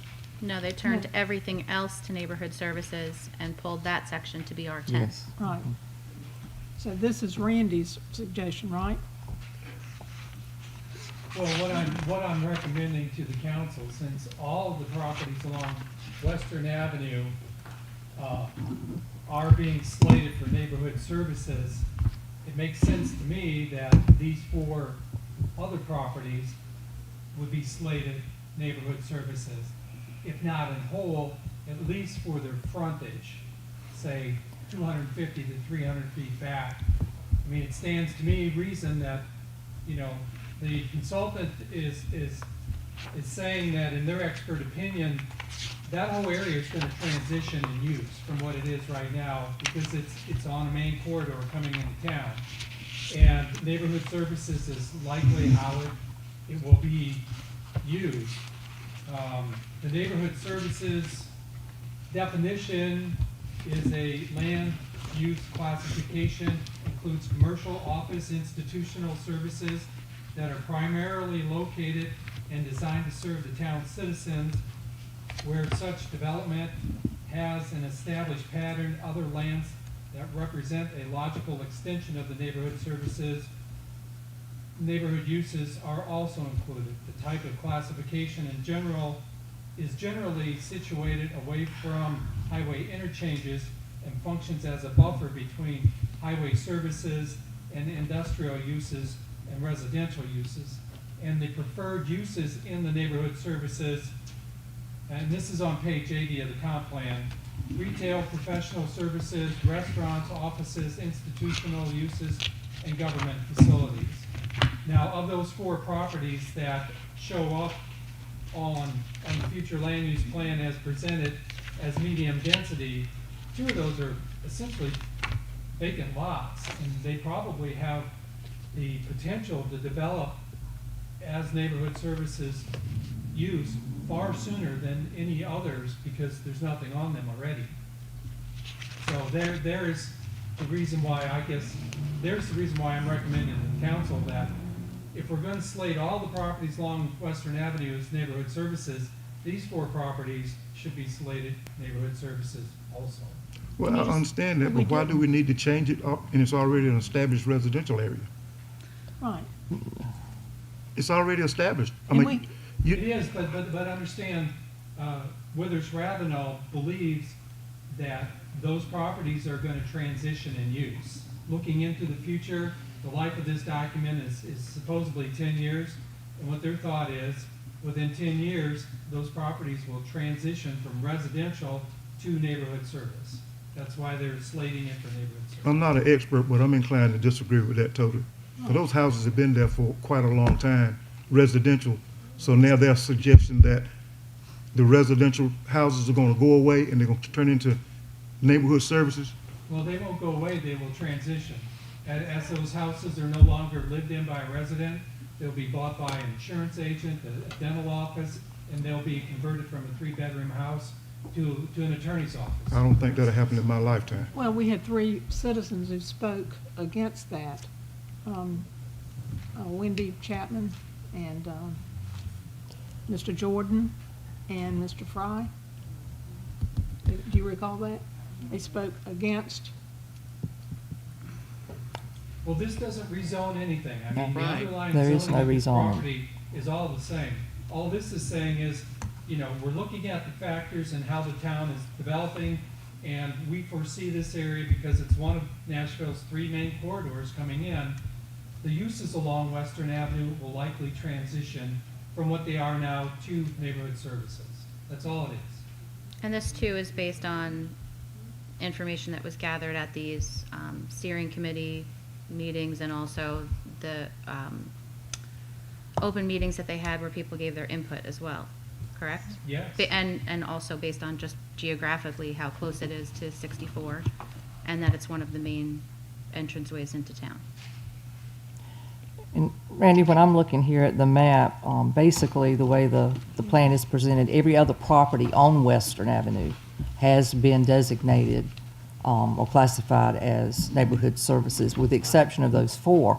So from a simple sake of consistency, you would think that at least the frontage on all of those properties, if not the whole property, should be complying with what else is being done on Western Avenue.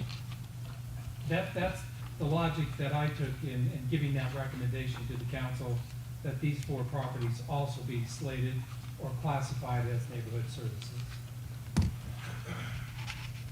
Any other questions from anyone? No, I agree with what Lynn's saying, just for consistency's sake, when looking at this. if It's this not is what- really changing anything. No, No it does not zoning's change the changed. zoning No at all. zoning's changing at all. I would just think if we're going to say everything else, including existing residences, are slated as neighborhood services per the experts, that you would just put everything that's abutting Western, at least the frontage, Right. as being neighborhood services. What is the desire of the council concerning this? Mayor, I'd like to make a motion that we reclassify those four properties as neighborhood services to be in compliance with the balance of the properties on Western Avenue. Do I hear a second? I second. All those in favor, let it be known by saying aye. Aye. Aye. Those opposed? No. No.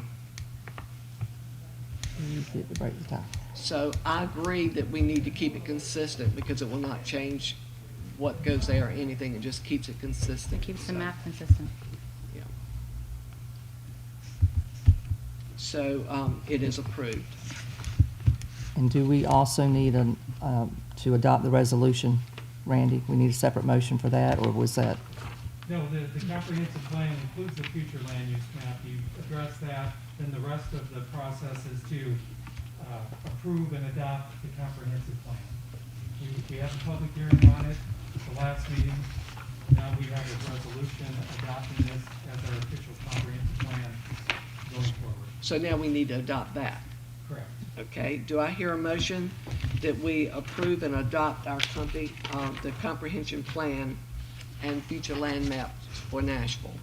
So moved. Second. All those in favor, let it be known by saying aye. Aye. Aye. Those opposed? No. No. Back to you, Mayor. You get to break the tie.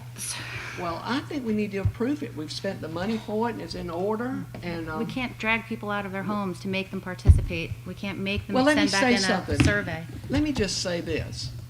Those of us sitting up here, we were elected, some of us, by 9%. And we're making decisions for the whole town. So what's the big difference?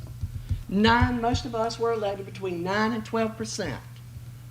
And we're making decisions. You can't, and they told us it was a great turnout. So we've got to base it on what they do in other towns. But we weren't elected by 75% because that many citizens didn't get out and vote. Nobody can tell me that 2% is a good number the comprehensive. How do you plan. propose we do a comprehensive plan then? Well, we did it during a pandemic. That was We one also thing. sent out surveys, so what's the excuse for that? And they said that they had just as many numbers doing it during the pandemic as they did during regular times in most towns. The reason I'm voting the way I'm voting, Mayor, is because the way I'm sitting here taking it, and maybe Randy can explain it to me. We can sit down with Randy and Sherry. Maybe they can explain it to me a little bit deeper. But right now, my question is, why do you need to keep it from what it is now to put it into, change it to I know you're not changing zoning, but you're calling it neighborhood services. Why we can't leave it like it is and let those other 4 lots that's left out there conform to what's already there? That's my question. Well, actually, this is a separate issue. We voted on that issue. Now this, we're It's for the saying we're whole voting on the comprehensive entire plan. comprehensive plan. Okay, that's a separate issue. This is for the whole plan. This is to vote for the plan as it has And- been I presented. can May I say I can agree something? with the plan, with the exception of that particular portion that they're holding out. And remind everyone, this is a document that we have to have in place By by, law. by Right. law by July 2022. And I understand that. And I'd be more than welcome to adopt this comprehensive plan if that section in there for those 4 lots. Well, you opposed that hold. portion, so you opposed the motion for that. Right. I'll So it's oppose a that. moot I'll issue oppose for So that. you. that's already on the record for that. Okay, all But you right. can't, This is a separate thing. I guess, hold this hostage Right. based on that because that's already been decided. All right, I got you. So, Well, there are lots of things in the comprehensive plan, just like the connector street. but Well, again, poss- that's not something that we're saying, okay, now tomorrow we're gonna go out and we're gonna do a government taking. This is just something that they see as a possibility in the future. It's not anything that definitely comes to Right. But fruition. it's so draconian. I can't, But how? How is it draconian? We're not going out trying to say that that's ours. They're making suggestions for what could possibly be. But when you see that and you look at other things, just like by right, putting granny homes in people's yards and things like that. And I'm thinking, have we really looked at this? Yeah, I've looked at it, I've read it all. I've read it I have- several times and studied it. I'm satisfied that what we have is a good plan because that's what it is. There's nothing in this document that will force our hands in any way. We have opportunities going forward in the future on every issue that comes before this council to make decisions at that point. But we need a plan in place that's going to help We're steer the required to have town, a the plan in town place. forward. I agree with the comprehensive plan Okay, well, let's as a take whole, Okay, well, let's take a but vote. not with that holding You've out. already the- said what you didn't like, so we've Right, got I don't that. like. Yeah, so you didn't vote for that. So do I hear, let's take a Let's- vote. let's vote again. Let's do All this vote those ag- in favor for approving the comprehension plan, please let it know by saying aye. Aye. And those opposed? No. Okay, Louise opposed, so the motion carries. All right. Our next item on the agenda is the Glover Park improvements. Is Grover, into Grover Park is our, Thomas. there he is. Thomas is here. Thomas.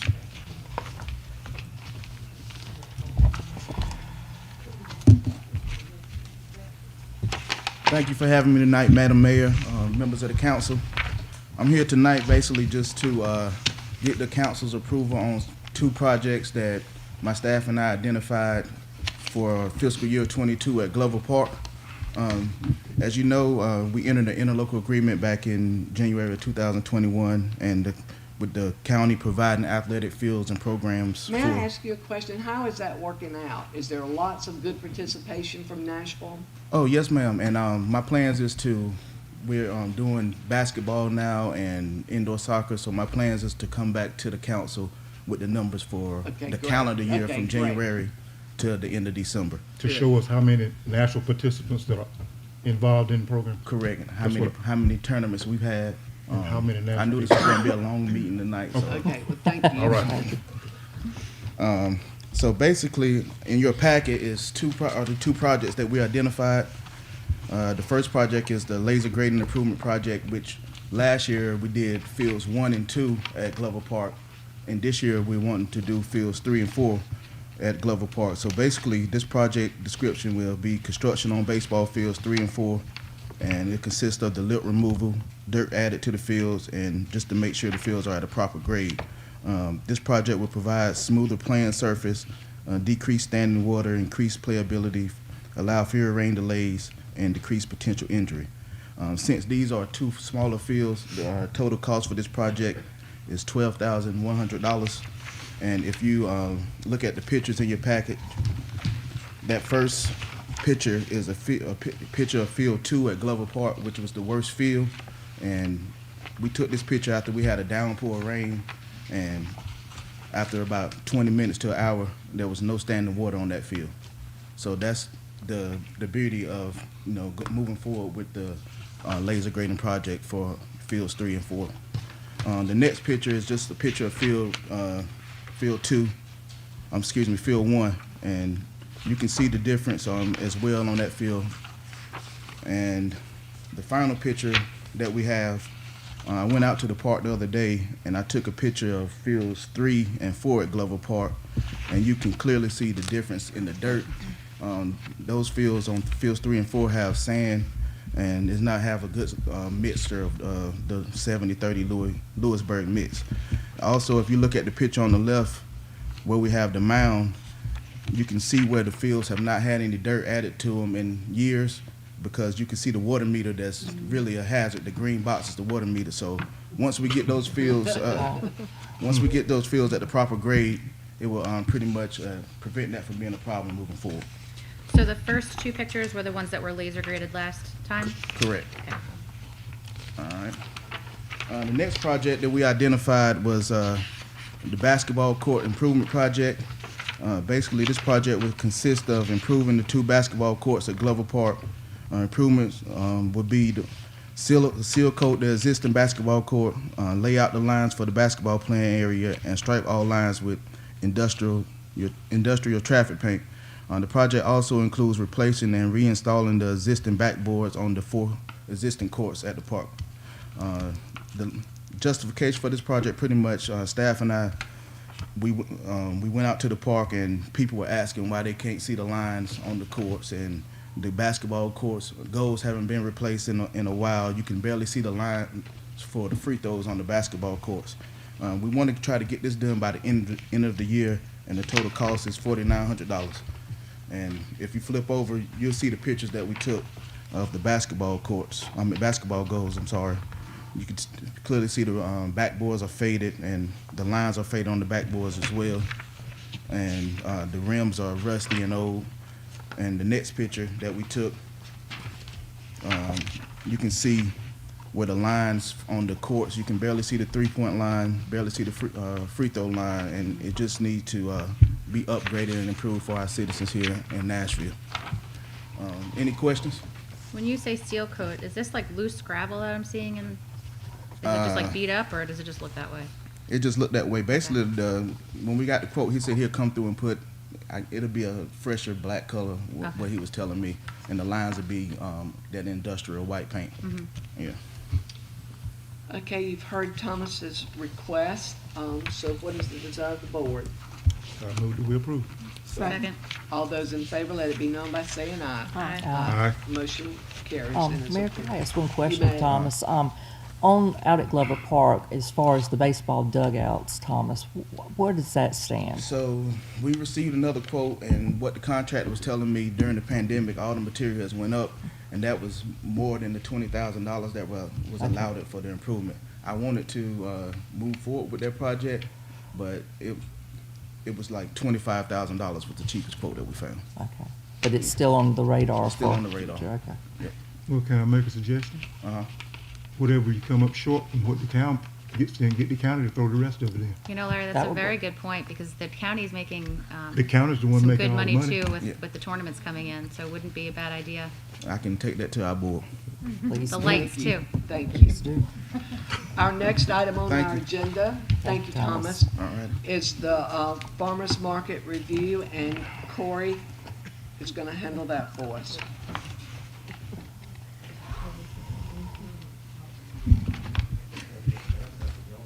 Good evening, Mayor and Council.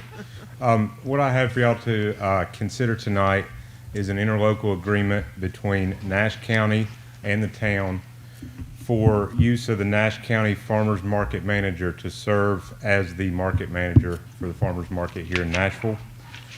This agreement would allow for the current market manager to serve as the town of Nashville's market manager. The Nash County market manager would devote 8 hours per week to the Nashville Junction Farmers Market, and the town would also hire a part-time assistant farmers market manager to assist. This agreement was reviewed by the Parks, Recreation, and Cultural Resources Advisory Board, along with a presentation by Sandy Hall, the Nash County Cooperative Extension Director, and Maureen Brown, who is the current Nash County Market Manager, on September 13th, 2021. The presentation outlined the plan for conducting a successful farmers market at the Nashville Junction location, and the goal is to hold a weekly farmers market from April to October on Fridays from 3 p.m. to 7 p.m. There would also be several pop-up markets and special events throughout the year, including Thanksgiving and Christmas markets. So, like I said, this agreement was attached. It was drafted by Sandy Hall and myself. It was reviewed by the Parks and Rec Advisory Board and also the town attorney and the county attorney. All those changes have been made. And the recommendation from the Parks and Rec Advisory Board is for council to consider entering into this agreement with Nash County. Do any of the council have questions for Corey? The part-time person from the county, that's about 32 hours a month, at a cost of how much per hour? What it would come out to is $667 a month, and I can do that math real quick here. So you're looking at about $20 an hour. And the part-time person that would be hired?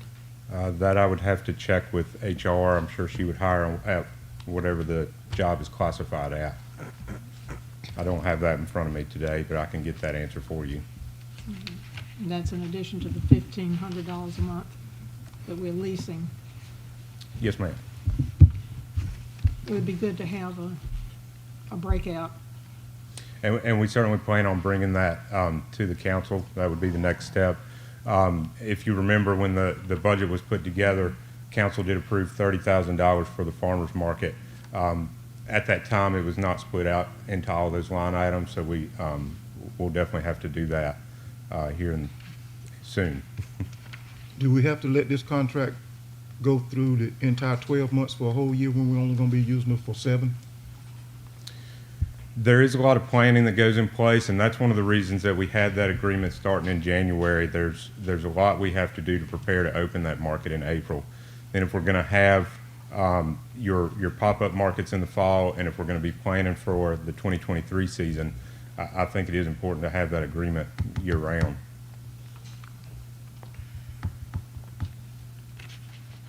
Any other questions? Mayor, I'd like to add one other thing for the council as you consider this. You know, originally staff proposed a budget for the farmer's market of $68,000, and the council approved 30 for this fiscal year we're in. Corey and I have been running the numbers on startup and utilities and internet, everything we need up there, including these staff positions. And it is going to be extremely difficult, even beginning May 1st, to do a farmer's market at that location for $30,000. It's going to be more. How much more? I think the number we'd come up with was around 45,000. And when we originally had that number to begin with, you know, we had the pop-up markets in the fall of 2021, and that's really the only difference from what we ended up doing. You still have all those same startup costs, so not having those pop-up markets in 2021 didn't necessarily move the mark so much on what's needed to complete that farmer's market. Are those shelters gonna be ready? Have they started doing anything on those shelters at all? No. Well, they cleaned them up. But no added construction, no? No. The lights, the outlets, the pull-down covers, none of that has been done yet. I don't think it's gonna be ready. So the 45,000 is in addition to the $1,500 a month leasing? No, ma'am. That's inclusive. That would be included That's in it, yes, included. ma'am. That would be all costs associated with the farmer's market. Mhm. So, I guess I see where you're going with this. How do we protect ourselves if the shelters are not ready by May 1 and we're ready by May 1? And I know as far as the lease agreement, it says that lease payment would start the latter of the two. As far Right. as the rest of the market planning, I don't have a good answer for that. It'd be nice. What are your thoughts, council? I think it would be nice that since we share our streets and give our streets to the county to use, I know they're good to us too, but it would be nice if we could get a discount for some of this stuff. Sandy Hall's here if you want to ask her. Where's Sandy? Sandy's here? Sandy, why can't we get a discount? At the end of the day, it's $8,000 for a year. So at the end of the day, it's $8,000 for a year. So, good evening, Hey. Sandy Hall. When you're working on a farmer's market, it takes quite a lot. A lot of people behind the scenes don't realize out in front of the scenes don't realize what happens behind the scenes. And with the farmer's market manager that you're getting for 8 hours a week, you're probably going to get her for more. So you're getting a good cost of us sharing, Nash County sharing her to open and direct and start you a market. So I really think, and we've had this conversation before, and I really think that's where they're going to stand. It's not going to change. But I feel like you're going to get more out of her than your 8 hours that you're putting in her amount. And you're going to get cooperative extension that is free. So it's a lot that's going to be given to make it work and to succeed and come out to work for you and to come out to work for the farmers too that are coming to vendor. And as if the shelters are not ready, my question would be, is the parking lot going to be ready? And if the parking lot's going to be ready, that's an option for your pop-up. The vendors, of course, would prefer to have a shelter, but there's an option of maybe vendors bringing tents or putting that option out on the table so that you could start with something. But I think having the parking lot in place would make a huge difference if your shelters are not ready. Thank you, Sam. Okay, council. What is your desire?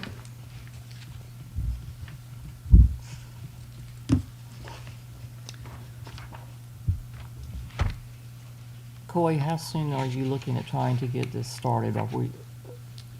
If we get the agreement in place?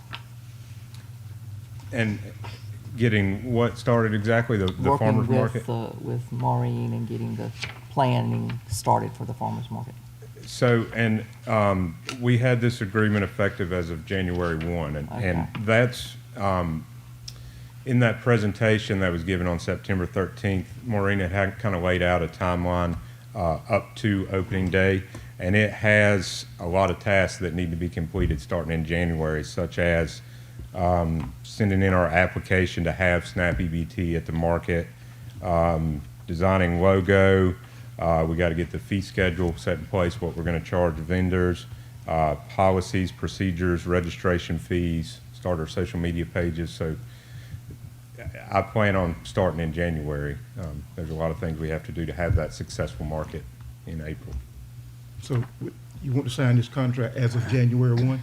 We can sign it today. It has an effective date in there as of January 1, I believe. But the payment starts Jan 1. January 1. January 1? Yes, Okay, sir. all right.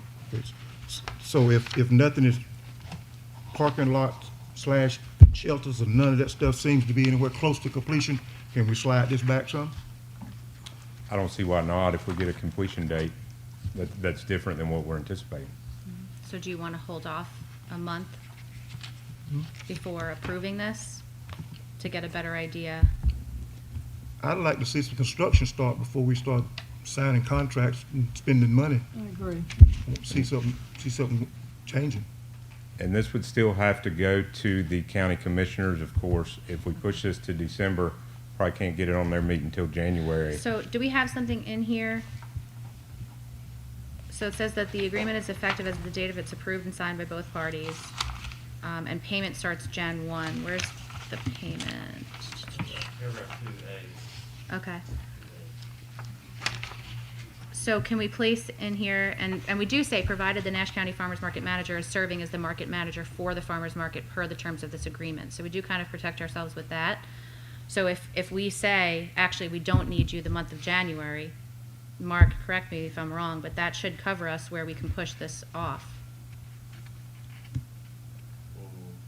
No? 2A, it says, provided the Nash County Farmers Market Manager is serving as the market manager for the Nashville Farmers Market per the terms of this agreement. So if we say, hold on, wait a minute, we look like the projected dates for the shelters aren't going to be completed until July, would we be able to push the start of this and the payment of this from January? Well, actually, because this was the one change that we made, that the original paragraph that was drafted by the county did not have the last sentence. So the history of this was, The payment sentence? The last sentence was not on there originally. Okay.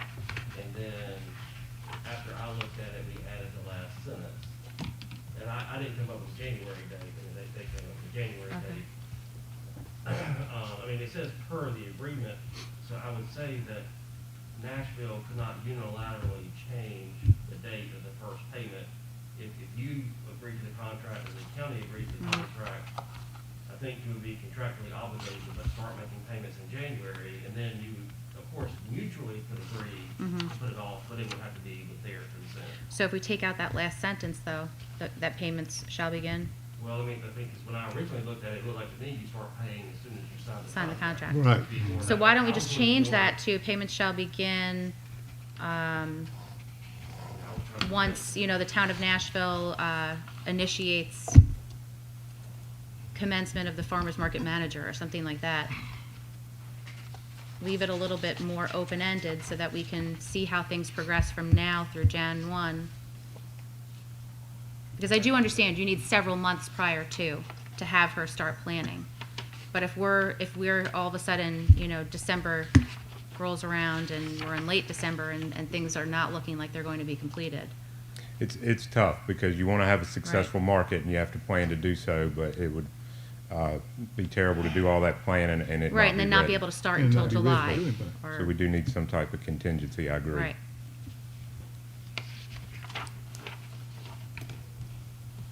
So what do you suggest, council?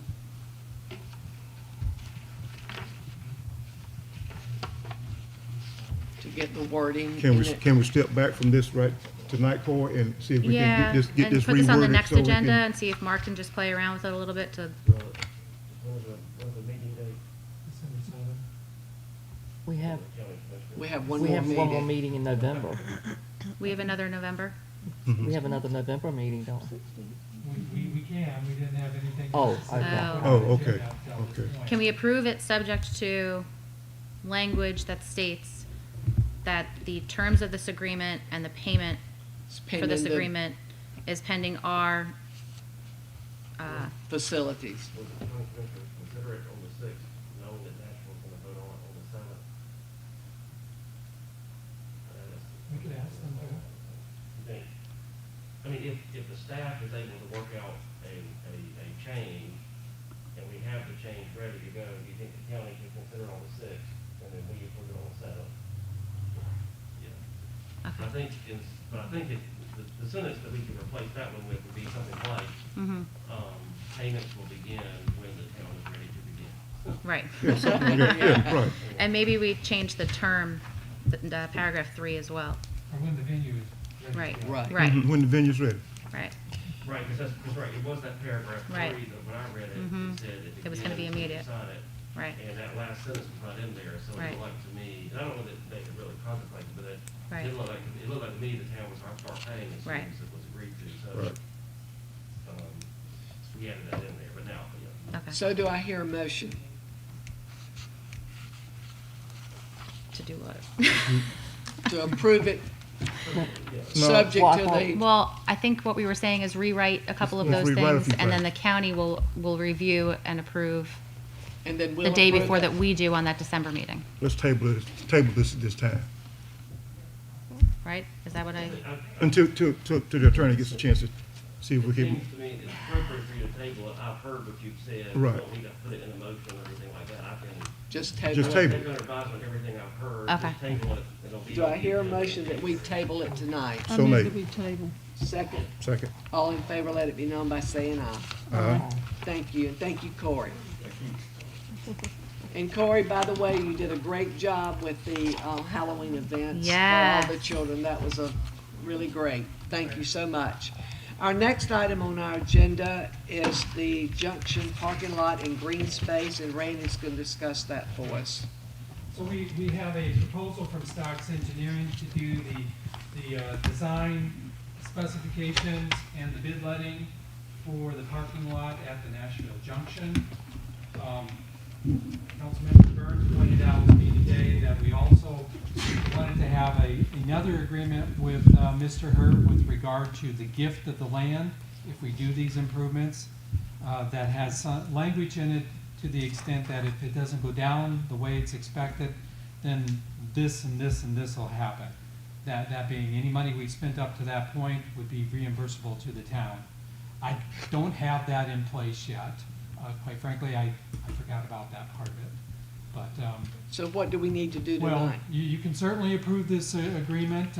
Stocks would appreciate having plenty of time to get moving with this. He typically says from the time we have a contract, it takes him a month to put together plans and specifications, and then another month to get that out to the contractors for bid letting. In our inducement agreement, we're to have the parking lot and the grassy area ready to go by July 30th of 2022. It'd be great to have it done May 1st for the farmer's market, and that still is a possibility at this point. It's really pushing it, but, so it's up to you. I mean, you guys can approve this agreement now, or you can table this till December, at which time I can have, work with, the town attorney to get that secondary agreement with Hurt LLC on the donation of the property and what those specific terms are in the event it doesn't go down the way we believe it will. It stops at 20,150 inclusive of the 275, or is that above and beyond? It's gonna have to be inclusive in that, Larry. That's all you guys approved. Okay. I just want to make sure we understand. Well, Kevin said, we'll get you a parking lot for what you want to spend. It may not have curb and gutter, it may just be gravel, but one way or another, you'll get a parking lot. So what is the desire of the council on this item on our agenda? I move that we table it until Randy can nail down. Do I hear a second? Second? All those in favor, let it be known by saying aye. Aye. Aye. Okay, so we'll table that until our next meeting. The next item on our agenda is the 2021 records and disposition retention schedule for local governments, and that is our clerk, Sarah. So, on a fairly regular basis, the Division of Archives and Records, the Division of Archives and Records will go ahead and let municipalities and other government entities know that there is a new retention and disposition schedule for public records. So I have attached for you a few of the pages from those two different plans.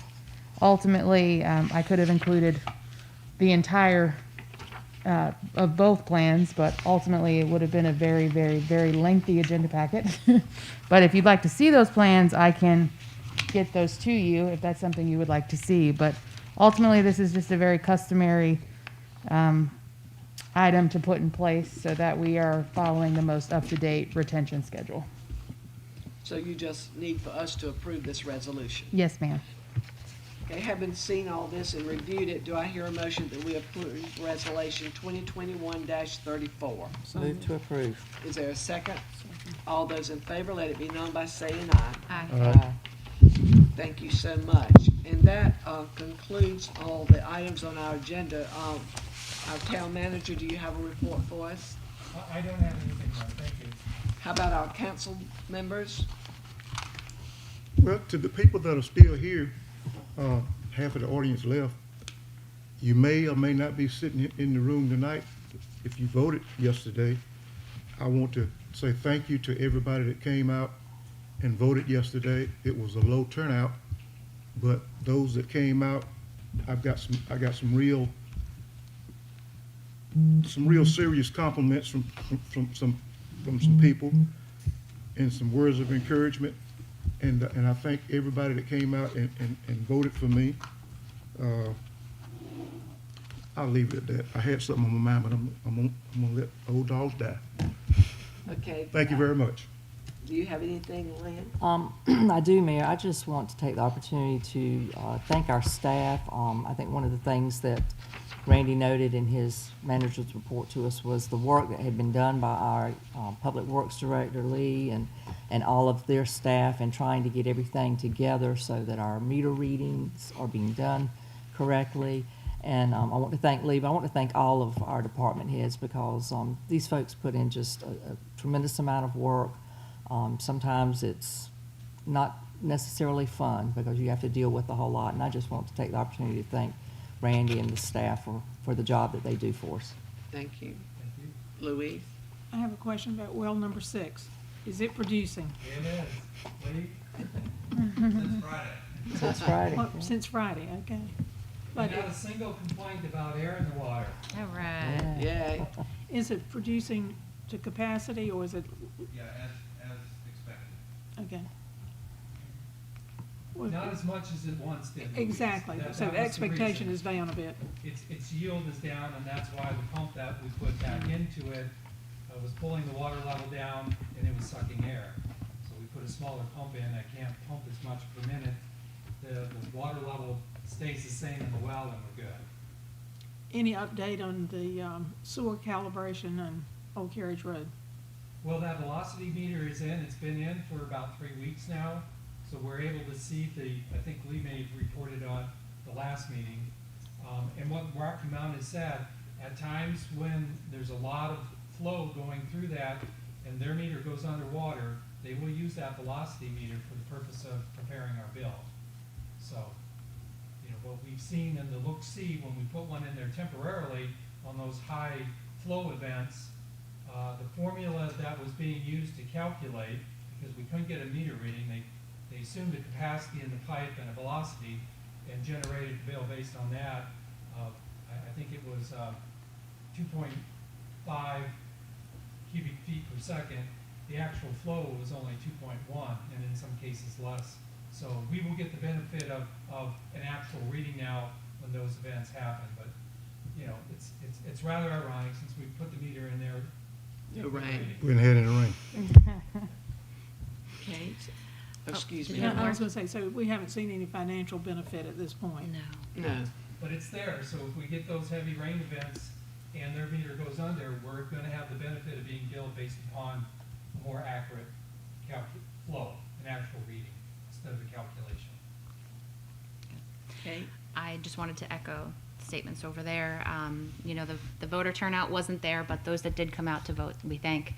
And yes, the staff, it can often be a very thankless job. So thank you to all of our staff members for doing such a wonderful job and making it easier on us.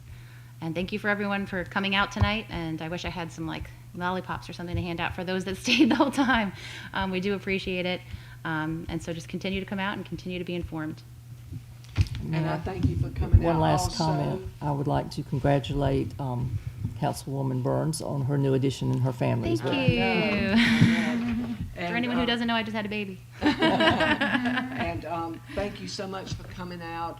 It is our heart's desire to make Nashville a great place to live and for us to be productive. And again, I appreciate the staff also. So thank you so much, and please come out next time. Being Do no I hear a further- motion that we adjourn? Motion made to adjourn. All those in favor, let it be known by saying aye. Aye. Aye.